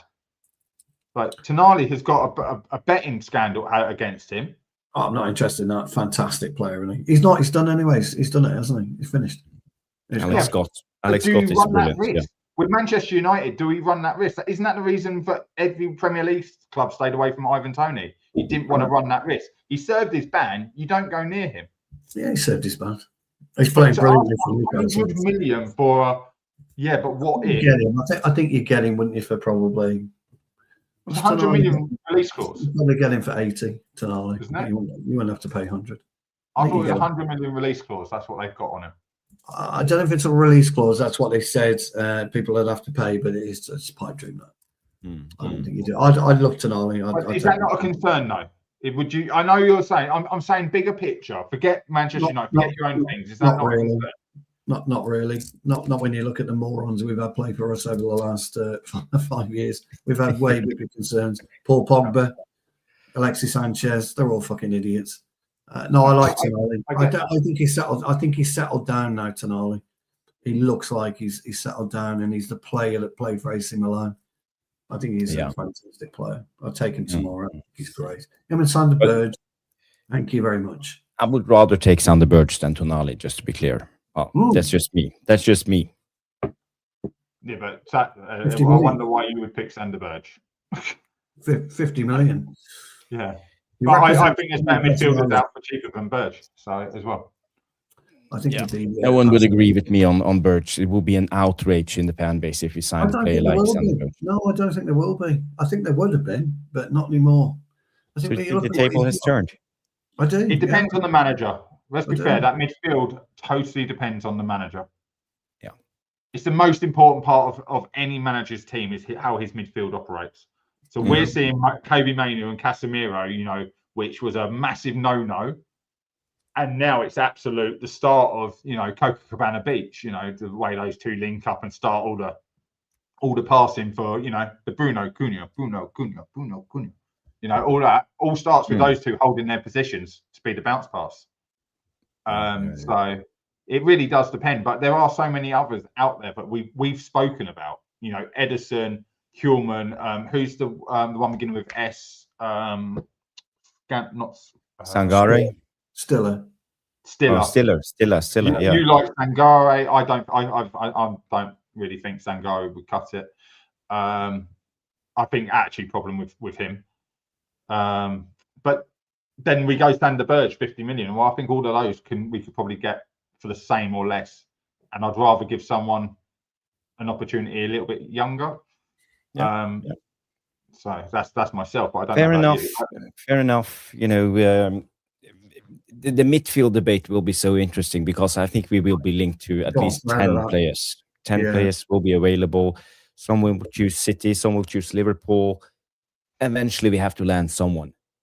And Casemiro is leaving for sure. We don't know what will happen with Bruno. Yeah, there will be a lot of Ugarte. Well, that's why I was always saying Anderson was going to be 100 million. And you guys are like, no, he won't be that much. They know we're selling Casemiro. They know we need a replacement. They will want 100 million. And all we need is a bidding war. We need other people to come in. I think he's City bound, I'm afraid, Anderson, but it is what it is. But whoever we go for, we need a bidding war. Man United can only do well with a bidding war. Otherwise, we'll be paying stupid money. Well, it'll be interesting to see what we do. And they're going to have to start making a move. Yeah, they're going to have to start making a move. Sorry, Danny B, I don't know this guy, Orozco, Colombian guy.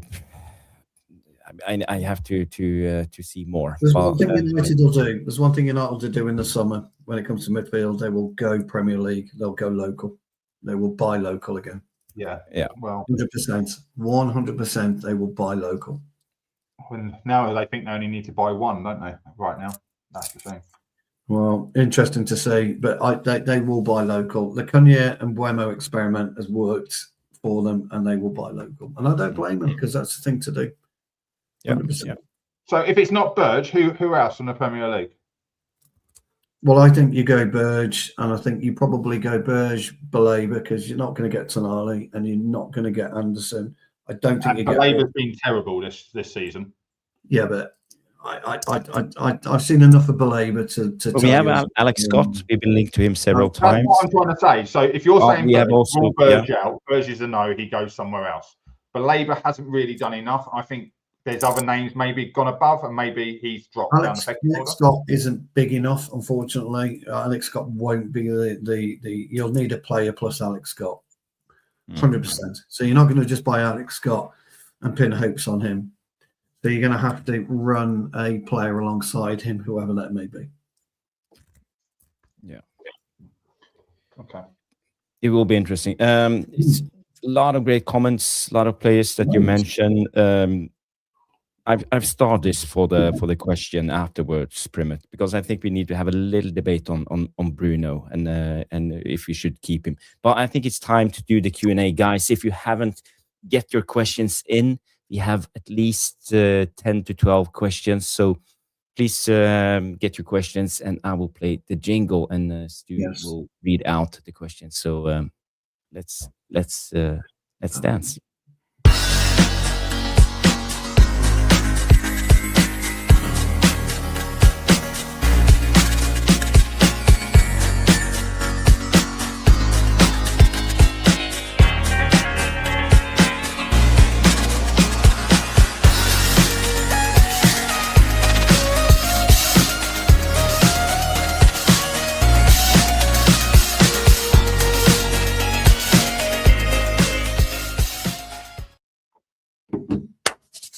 Roll up, roll up, roll up. Here we go. We've got about 12 questions, I think. From what I can see, from what I've been able to decipher. There will be more. There will be more. With Catherine, no nonsense. No nonsense. Well, it says starred 40. Yeah, but there's a load from previous shows. So, and they'll have no bearing on today's. So, who's the ref for tomorrow's game, lads? I don't know, actually. It's Simon Hooper. Simon Hooper. So yeah, he was in the VAR room, wasn't he, yesterday? Well, I don't mind Simon Hooper. I think he's okay. He's okay. It's not the worst. All right, Simon Hooper. Yeah, I don't mind. Yeah. I don't. Let's be fair. Who's the VAR ref? That's the more bigger question. No, I don't know. Please let it not be Oliver. Please. Yeah. That's the one that scares everyone, isn't it? Yeah, interesting to see. I don't know. I will have to have a quick look. Grace says, "Where do you see Dorgu's future position?" Where probably found it. Oh, it's not Hooper. It's Paulson. Oh, it's Paulson. Craig Paulson. Okay, I thought it was Hooper, but okay, I was wrong. All right. Dorgu. Well, he's back playing where he's meant to play. He is right. We bought him as a right winger. He's currently playing on the left. He was always capable of playing left. He plays left for Denmark, I believe. But he played right for Lens, not Lens. What was it? Lecce. So yeah, I think he's just a diamond in the rough. I think you can make a lot of him. He's very direct, not skillful, but he'll knock it past you and fucking fight you to get to the ball. So that's what I think for Dorgu. Yeah, I think he's. I think possibly we found it. Wide left seems to be at home there. I quite like him wide right, to be honest. I like that he's 2-footed. But are you going to see the same Dorgu come back? Who knows? It took him a while to get into a position where he was going to play. Who knows what will happen over the next 4 or 5 weeks? So it'll be interesting to see. But I think we probably found his position. We are talking a wide midfielder, though, right? Can I just clarify? Yeah, we're talking a wide midfielder. Definitely Yeah, not a wide fucking striker, because that's not. No, he's a wide midfielder. Yeah. I hope that answers your question. Can I just have Yes. one quick take on this? Yes. I mentioned a couple of years ago when we signed Dorgu that he actually could work as a number 10. A little bit more centrally because he's strong. And he's not as bad with the back against the goal receiving the ball. He's not that But good he at needs to passing. work on his decision making and passing. Yes. But yeah, I think he can do it. He's still young. He's kind of playing as a wide 10, or was playing as a wide 10, wasn't he? Yeah, but he goes inside with his face facing the goal. So got to sort his again, cross out for me. coming from a 10 position, you're always facing the wrong way. That's the thing. I'll say he's got to sort his crossing out. He has to put 2 really good crosses in, and we scored off both of those since a bit before his injury. So He's been listening. yes, yeah. Well, about fucking time. It's about fucking time. Right. Good question, Grace. Thank you very much for that. Question for Jarvis, Stu, and Mark from Paul. And he says, off topic, is Pedro Porro a good fit for us at right back? Fun international, wasted at Spurs, or not that good, just Spursy? No, he is quality. I think, personally. I think Spurs has destroyed him like we destroy players. That's my only downside. Would he get any better with us? Yeah, I do like Porro. I thought he was Portuguese. I've just learned his Spanish. I wasn't quite. I thought he might be Portuguese, but anyway, yeah, I quite like Porro. Would you take him? Yeah, 100%. You'd take him. Is he better than Grace is going to kill us? He's injured a lot of the time, isn't he? He's injured more often than not, so it's a bit of a tricky. I think we should stay away from injury-prone players. Yeah, I would rather prefer to keep Dallo, to be honest. He's definitely Portuguese. Just for availability, as long as you have Masraoui, because I think in time Masraoui will be our first choice right back.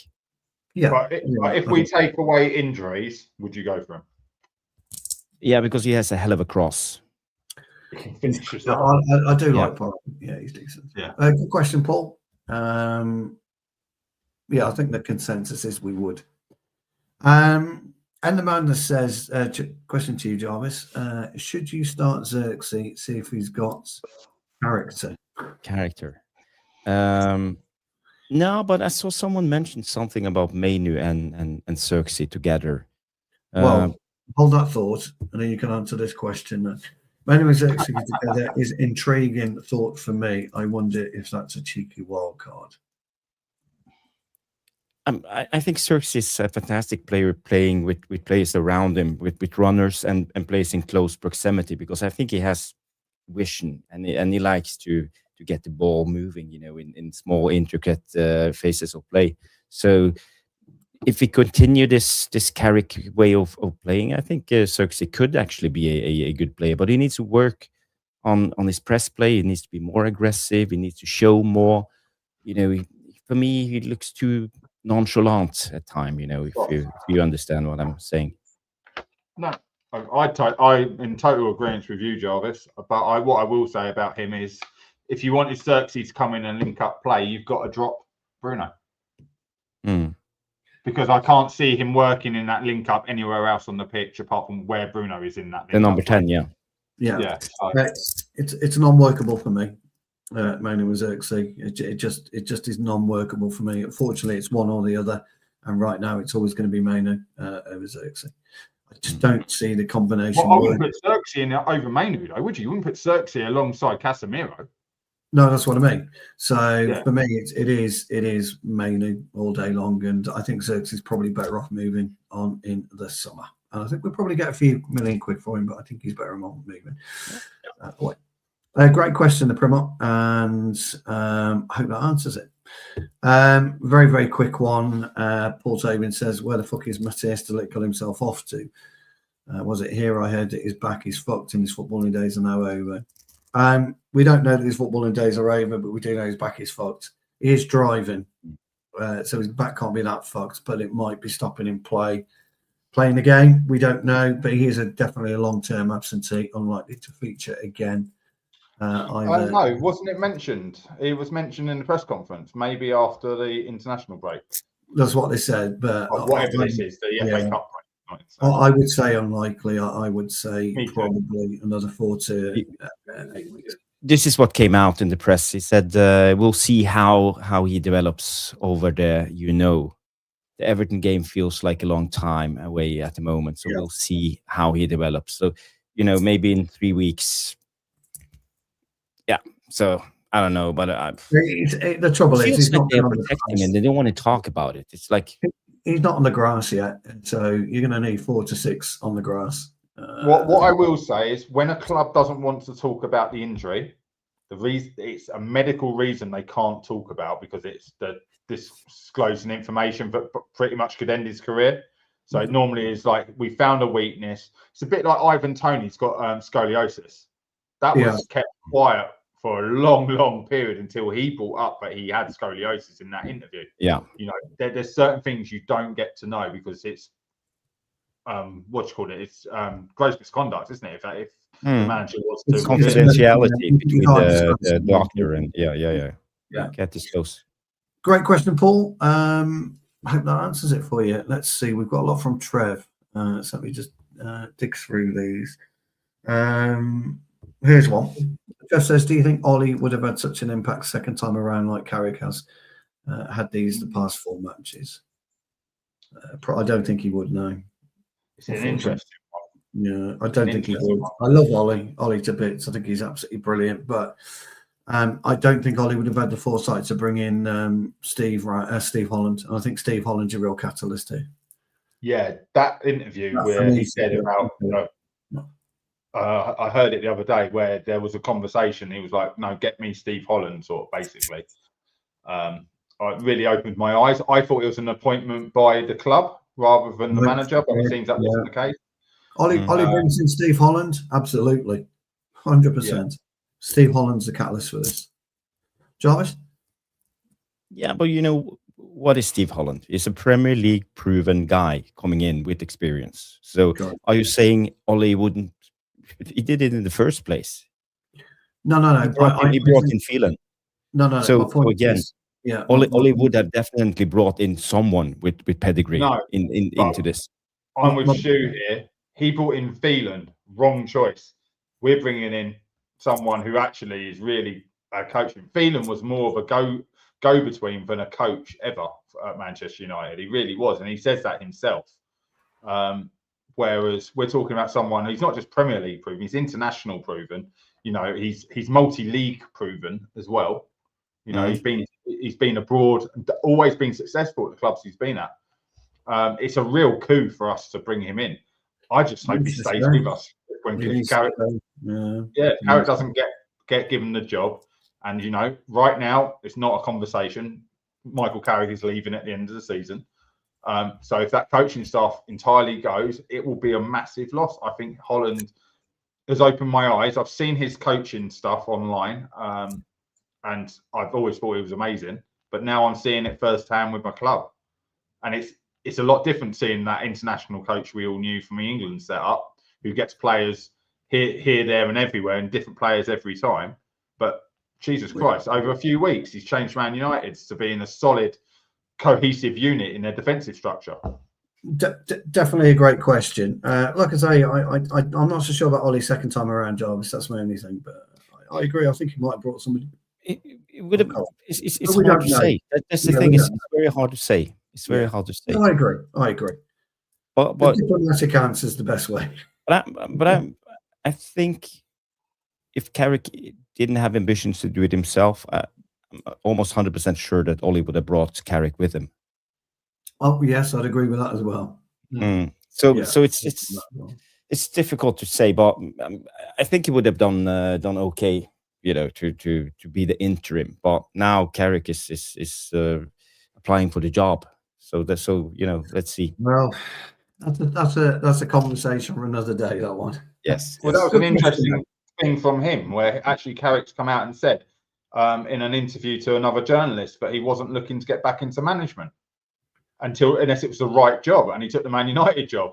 So he left Middlesbrough and wasn't necessarily going to go back into management. Well, the other thing is, of course, we don't know how influential Jonathan Woodgate is. Can't believe I'm even saying that, but there you go. Johnny Evans is now the set piece coach. That came out in the press conference. Yeah, apparently so. Right, Trevor's come in with a fun question as always, and he said, if you had to name a beer after yourself, what would you name it? For Stu, it has to be called Woolly Beer. Jarvis, what would you call your beer?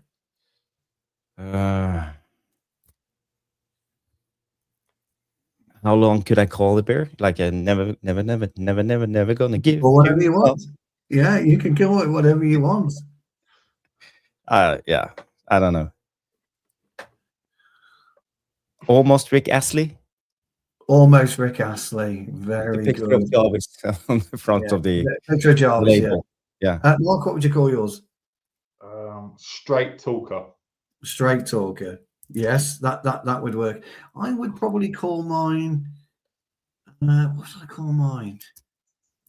I'd probably call it something like Shropshire Dude, something like that, or the Ironbridge Legend, something like that. That's what I would call mine. And it'd be a dark ale, or a stout. That's what might be.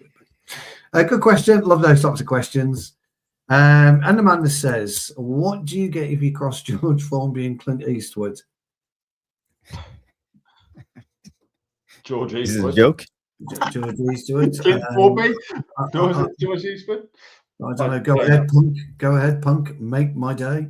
And Amanda, you're going to have to tell us the answer to that in the chat if you don't mind. Right. There's another one of Trev. Raymond comes in with Jarvis, the Cockerbob. Jarvis, yes, of course. Jarvis, the Cockerbob. We have a question from the Primot again, and he says, I hope we find a way to keep hold of Bruno. I think this is more of a statement. I hope we find a way to keep hold of Bruno one more year. He's the best mid in the Prem and don't see him slowing down at all. I just want to have a quick debate because there is a question in there. Yeah. Is there any other questions before we have that one? Because that's probably going to be a show ender. Yeah, okay. That's going to divide opinion, that one, I think. Boxing Straight Talk says, does Berger make more sense with his reliability? I think he's no-brainer for Sandberg. The more and more I've seen him over the last couple of seasons, particularly the way that he played against us and the way he dominated our midfield, I thought it was fantastic against us. I would have him all day long and twice on Sunday tomorrow, no problem. I wouldn't rule him out either because he is one of the reasons Fulham's up where they are. He controls that midfield. So, yeah, Jarvis. Well, we know Jarvis's answer. We don't need to ask. We don't need to ask me, old mate. We already know. No, but I will be interested in seeing Mateus Fernandes tomorrow because I think he's quite a similar type of player. So maybe he will be the younger version of the Sandberg we should have signed. I mean, it's not Sandberg's aerial ability for me. It's actually his positional play and the way that he glides across. I think he's an amazing footballer. I've got to be honest. He surprised the fuck out of me over the last 2 or 3 seasons. Story says, if we go to the Champions League, how many signings do you think we need if we lose Harry, Cass and Ugarte? That is such a tough question to answer. That it really is. That's not even it. That's not even being stupid. If we lost 3 players, that's fine. If we lose 3 players from me saying 8, that's 5 signings because you're 3 are replacements for what you've lost, and 5 to strengthen for the Champions League. That's way too many players. People can't be getting overexcited. I'll be looking about 8. Jarvis. Well, you said in the summer, actually, fella. So you're on record as saying 10. You're on record. I think we need 10. I think we need 10 signings. Champions League, wasn't it, Fluter? You didn't. You need a mention second it. 11. You need, out of 25 players, you need a second 11 that can play those midweek games when, the shit game on a Sunday because you've got a big game on a Tuesday or Wednesday. As simple as that. Story. We won't get those. We know we won't get those. If we get 5, it'll be a miracle. But we need north of 7, 8, 9, 10. Pick. You can go from 7 to 10. Pick your number, basically. Because we need it. Very quick one from Trev, who's been our most successful signing this year between Cunha and Bruno and Lamens. And has this transfer window been our most successful in years? I think we're going to get 3 different answers. It's been our most successful transfer, but you're going to get three different answers here. Jarvis, out of the 3 of them, who's yours? I think the most important one is Leny Lamens, for sure, because Onana and Bayindir was horrible. It's not important; it's successful. Yeah. It's Cunha for me. I think he's been mint. I just love. And it's Bruno for me. So I knew we'd get 3 different. I don't know if 3, but that's why we love football. No, but I agree with Jarvis. Lemons is the most important signing. It was the most important, but Mbeumo is just shy of 1 in 2 as a striker. He's just shy. 2 goals in the next match. Put it this way: what happens if Leny Lamens is injured for the rest of the season, compared to if Cunha is injured for the rest of the season? How will it impact the team the most? Let me tell you guys. Cunha, he could just go between the posts, no problem, and he'd drive us from the goal line. It'd be brilliant for us in goal. Rene Higuita. Yes, it'd be great. Really difficult question. We've all got our own opinion, and we're always going to have our own opinion on that one. So that's fine. I'm going to let you 2 start this debate because I've got to take a quick phone call from my son. So go back to this one. I know Jarvis wants to focus on this one. So, and I won't be long. Set it all up. Yeah. I hope we find a way to keep hold of Bruno for 1 more year. Statement. He's the best midfielder in the Premier League. Statement. And I don't see him slowing down at all. Statement, stroke, question. So it's 3 statements, 3 questions.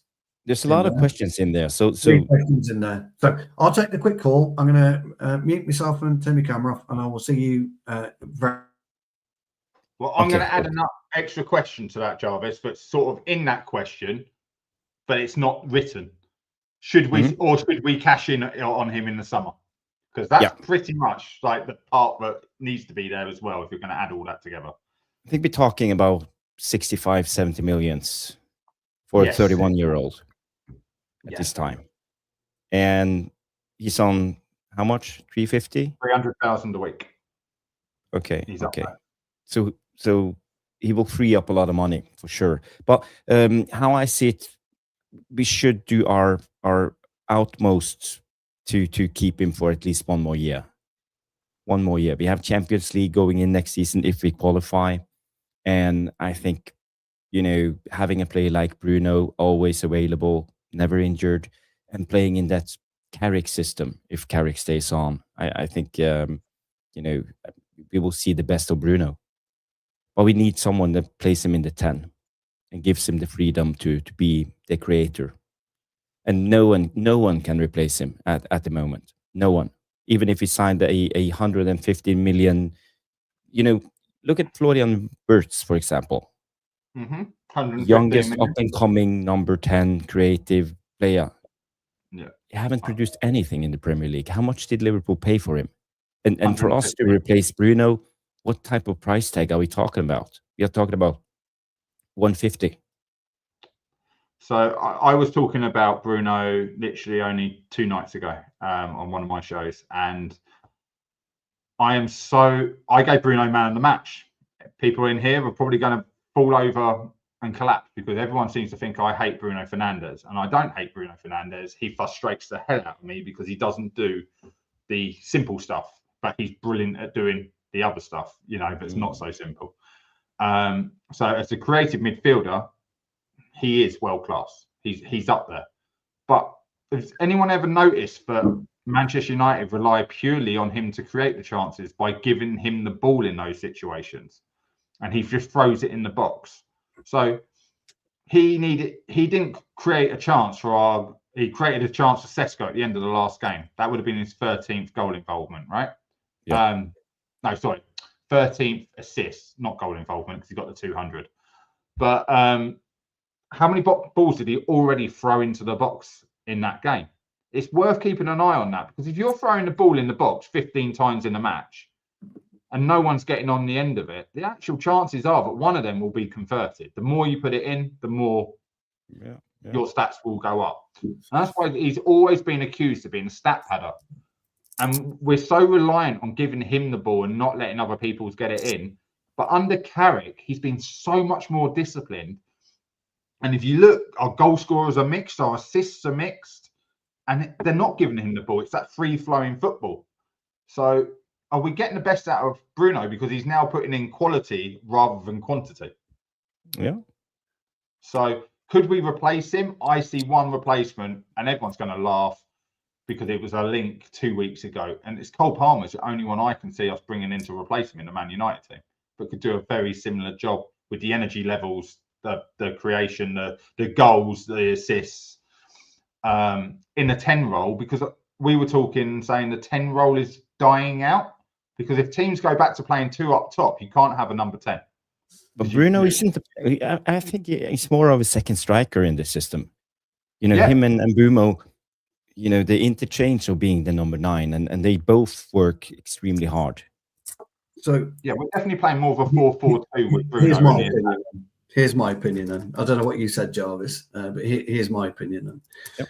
I think they're all 3 really good statements, straight questions.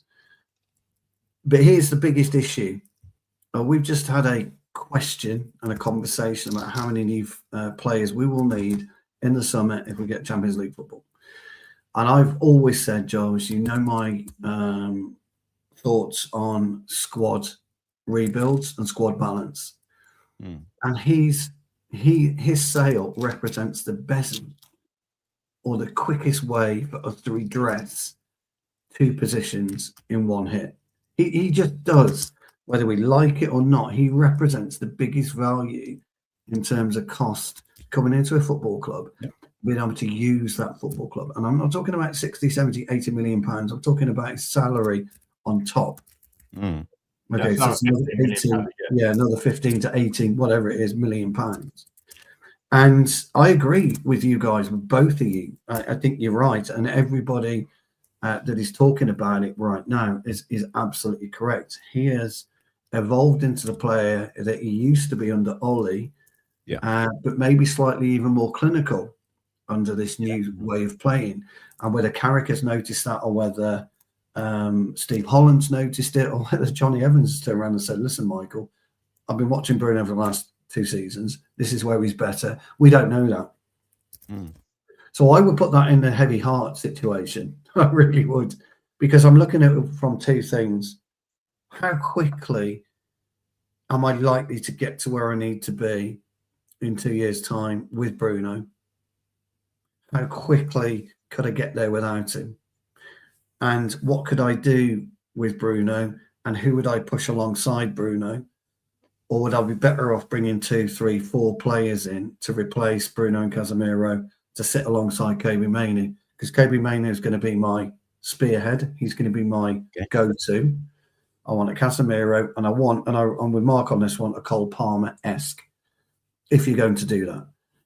But if you go for somebody like Cole Palmer, you're spending the money. So the money that you're getting, you're putting straight out into Cole Palmer and Chelsea's pocket. It's like for like, isn't it? Yeah. So that completely kills the money aspect. Or if you go for 2 or 3 players that you can utilize with that money that you're receiving from Bruno, then it might help us in the short term. So my thoughts are this. Bruno says, Bruno keeps you probably chugging along in the Champions League. Absolutely no problem at all. Got no issues on that whatsoever. I'm not into assists and goals. I don't agree with assists. I never have done. If Jarvis crosses me one from 60 yards out and I get a head on it, it ain't a fucking assist. It just isn't. But that's it in the box. You know. So I don't care about assists. I never have done, never will do. It doesn't interest me.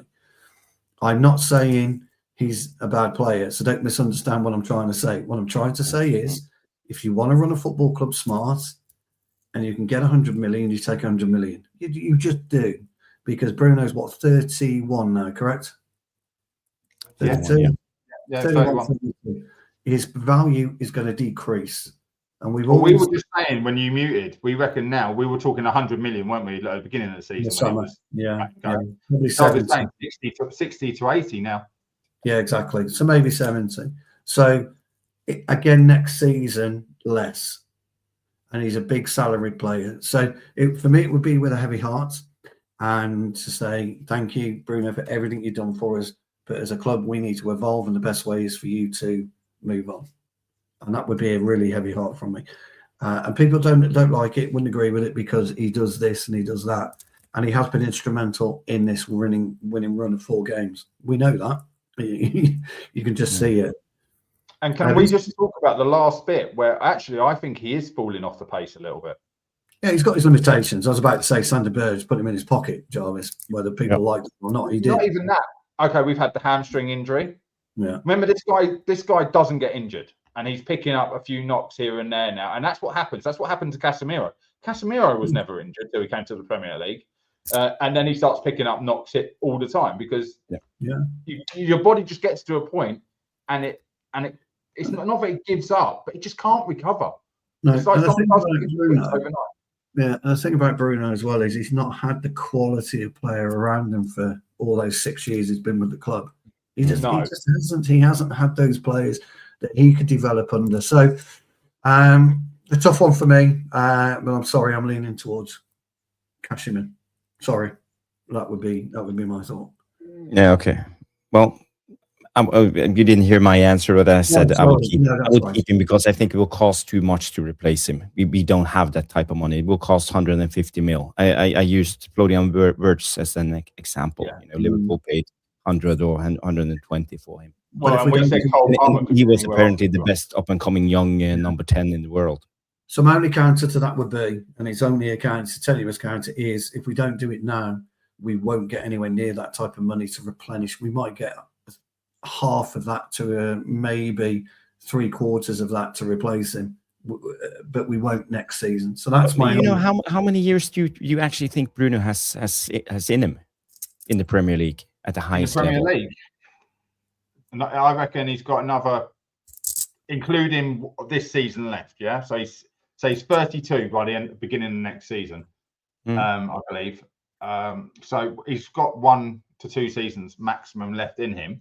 It only takes one bad tackle, and let's be fair, he loves to hang a leg, so therefore he could get that bad tackle. I agree, we're all past the point of no return. If we've missed out, unless Saudi come in and you bite their hand off, Bruno retires at Man United. Maybe he goes off. It's worse than that. It's not just that. It's the fact that you're going to have a stronger Wharton at a better club. You're going to have a stronger Anderson at a better club than Forest. You're going to have a stronger. So it's not just us. We've got to consider what else is happening in and around the league. And if we rely on Bruno as our focal point, as our assister, as our this and our that, it might not just work out for us. I think we're in the prime position now to get the money and give ourselves a chance to get those 5, 6 or 7 players we're wanting or we're needing. I think if we keep him, we'll just lose less. And don't forget, Jarvis, if we keep him, we're still paying him 15, 16, 17 million a year. But I think it will be worth it. That's just my thoughts. Because, as I said, I also believe we have more than 2 years left. Maybe, I think we maybe are talking until 35. Because I think he has to drive. Some players has to drive. It's Ronaldo has to drive, to keep on going. I think You're Bruno giving him a new 3-year deal. No, I'm not. But when his contract runs out, if he still has the legs, extend it for 1 more year all the time, as we used to do back in the days. The thing is how much you have to pay him by extending the contract now if you wanted to keep him. But I don't think that's a question anyone can ever properly answer about Bruno, because it never works out. When he was out injured, we didn't really miss him. We missed him as a team, but we needed his output of assists, but actually we were just shit as a team. Now, as I just said, he's putting in less balls into the box. When was the last time you saw Bruno smack one from outside the box under Carrick? He's not doing it, and everyone else, he was taking too many shots from outside, trying to push us forward, where actually you're the best creator, then fucking create, get people in the box and create a chance. Go on, Jarvis.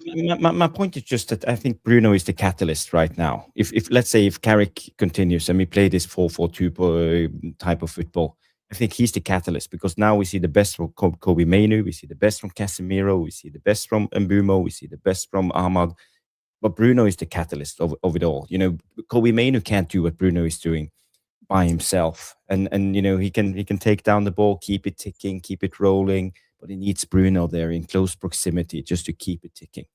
And I think Bruno is that type of player. And I think Ahmad is a much better player and Mbeumo is a much better player. So again, that comment right there. And that's the most important thing for every club needs to keep doing.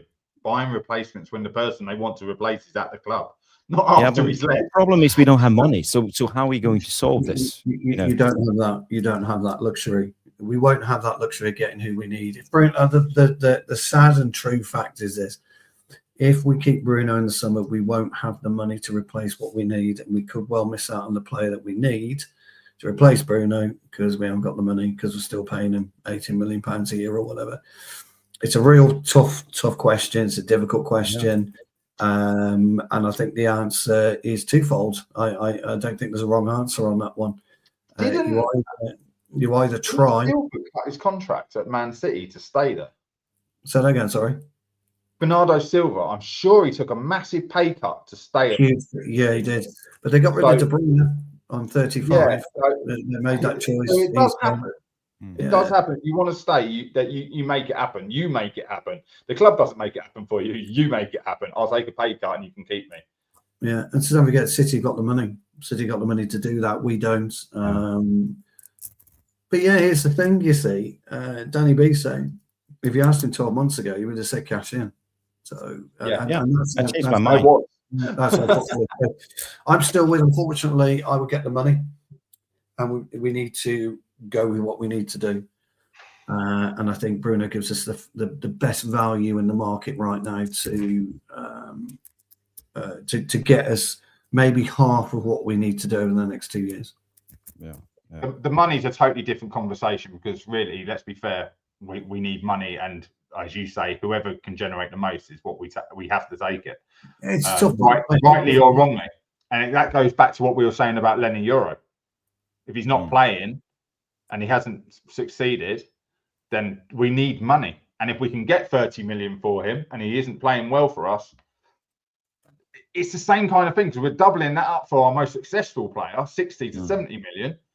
And you'll take that. So it does depend on what you think of the player, I think, sometimes. And it also depends on who you can and cannot get in the summer. Yeah. If you set your stall out on a particular player, if you can't get him for 12 months, then maybe you look at it and keep Bruno. But if you can get him, then maybe you have to free up funds. It's the proper squad building, and being able to build a proper balanced squad is the most difficult thing. It really is very, very difficult to do. And if we can't afford to bring in a 60, 70, 80, two of those or whatever, and keep Bruno, you've got to then cut your cost accordingly. We know we've got to sort the midfield out. We know potentially we've got to sort other areas. So who's going to bring us the biggest income? And I think Bruno does it. I'm sorry to say. Fiscally, financially, that's how I would look at it. There isn't a club out there that wouldn't, if they had a Bruno Fernandes and he turned around and went, lads, at the end of the season, I'm retiring. All of a sudden, went, I can't do this. Something's wrong. Family, whatever. They break the bank to replace him. So if we did get rid of Bruno, that is the one thing, we break the bank, because he's your linchpin of your squad. Forget that he's captain, but if your best player goes and you've got to replace him, you break the bank, because the rest of your team doesn't work without that superstar. Yeah, that's the thing. That's the thing. So you need to spend 150 mil. But it might, by the way, it might work. It might work without him. You said so yourself, we haven't really missed him when we played him, when we played without him. I tend to agree with that. You know, you've got a good squad in there, you know, when we're all fit. So, yeah, I mean, selfishly, if I was playing in that side, I'd want him gone, selfishly. So I could step in and be the main man. But football, you know, football it's a real cutthroat industry, and I don't know. Bruno himself might want to go in the summer. You know, we just don't know. We don't know what he says, but you know, we can't. We've got to make decisions about freeing up finances. That's our biggest problem, as you say, Jarvis. It's money. It's always about the money. But it's been a great debate, guys. It came in 3 questions. The 3 last questions I've started from Trev and the madness and boxing. So can we do those 3 questions in 3 minutes and then we'll get those. Let's have a quick look, see what Trev says. Trev says, hold on, let me get it in. How would the experience be replaced if Bruno Maguire followed Casemiro out the door? Well, therein lies my question. That's what I was getting on about. That's exactly what I was talking about. Trev, is you're talking about 3 leaders there, aren't you? You're not even talking about experience. You know, and you're talking a lot of money. I think Maguire stays anyway. I think Maguire signs a 12-month contract on greatly reduced money, and I think he stays. Casemiro, we know he's going. It's something like Saudi or the MLS, isn't it? We know that. But you can replace. The thing is, you know, there are players out there. If you tweak the system slightly, you can replace Bruno, depending on how you want to play. Just depends how you want to play. And of course, don't forget, guys, we don't know who's coming in the summer. No, we don't. So that's my good thought. question. Yeah, I like it. Jarvis, you can have this one. Jarvis G. Mark, do you think Carrick will be as easy to replace as Sir Alex? Good question. Well, what Carrick has given us is he came in and I think he gave us as fans something to believe in again. And I feel we are again united. You know, we are it's us against the world, and you know we have some chest now, and we can go out there and be proud of our team. So I think if Carrick's not given the job, let's say he qualifies for the Champions League, comes in 3rd, 4th, something. In a way, you know, I know it's a little premature to have this debate, but I think it will be madness not to keep him. It will be madness, even if Enrique was knocking on the door or Ancelotti. I think we just need to go with the vibe, because I think this is what the fan base is, and you know, I think this is maybe the United way. Having the fan base on board, we have the biggest fan base, and when we are on board, we are unbeatable. Difficult one. Mark, I see you're laughing, but I'm laughing, Jarvis, because actually, I know it sounds stupid, but no, you're right. It's because you're right. But our most successful managers, Ollie, ex-player, Carrick, ex-player, it's because we identify with them.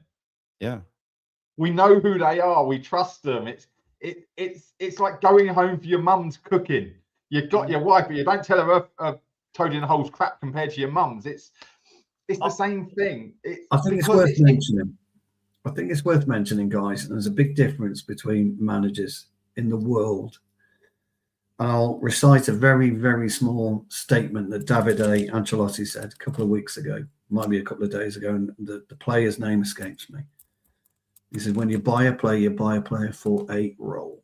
And when he comes in the door, he knows if he's a first teamer or he's a substitute. And that's it.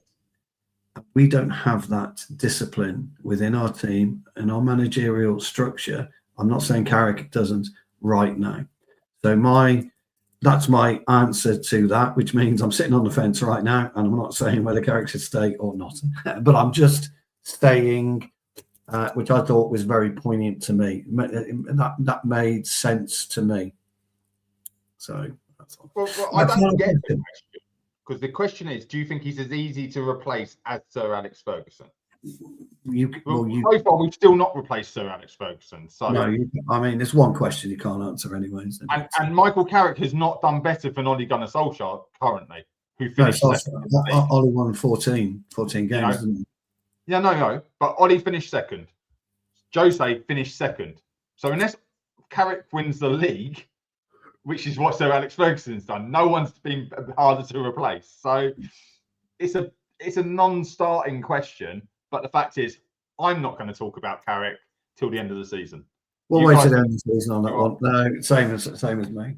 Right, final question, guys, and that is from Boxing Straight Talk. And he said, question, lads. Martinez is strongly linked with Barcelona. Do you think this is true? Don't have any money. Can't pay his wages, can't buy him. No, I'd say the link is probably true. I think it's a completely non-starter. They haven't got the money. Anyone know when his contract's running out? Still got 2 years, hasn't he? Yeah, so he's coming into the negotiations period. So there you go. Yeah. So you think it's agent driven?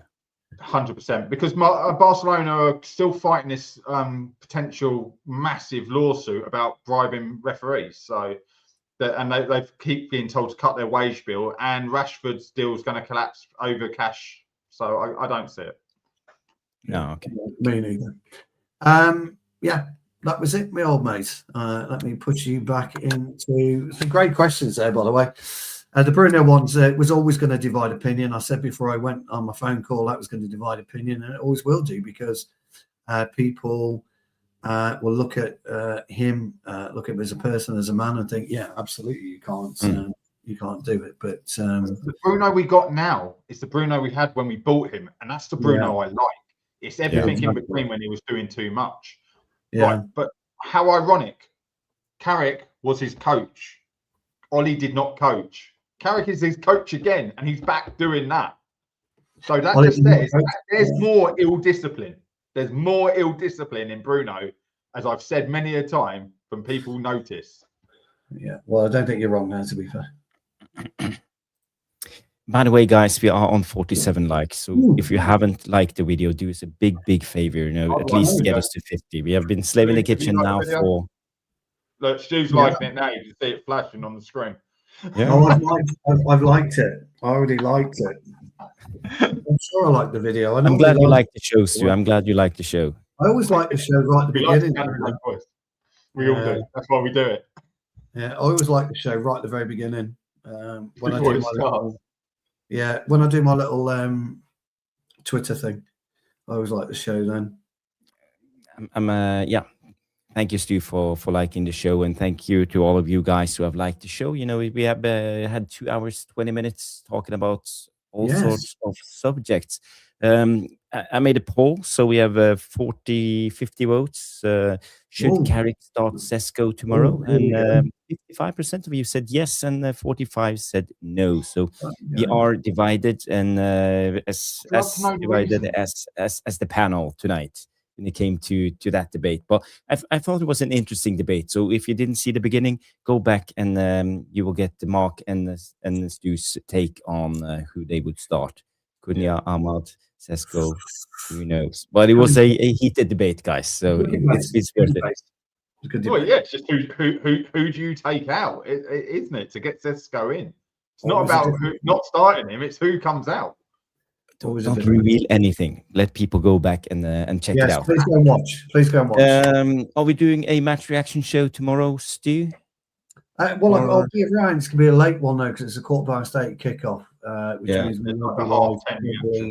Half 10 will be live, so it'll be a very late one, 11:30 for you. It will be a reaction, but not a full show where we analyze. We could maybe do 40 minutes, 45, 50 minutes, something like that. But yeah, we'll do a match reaction. Yeah, absolutely. Okay, cool. So, guys, if you want to see more of the Tactical Devils, tune in tomorrow night after the game. Let's hope we win the game 5 in a row. Frank will get his haircut. Glory, Man United.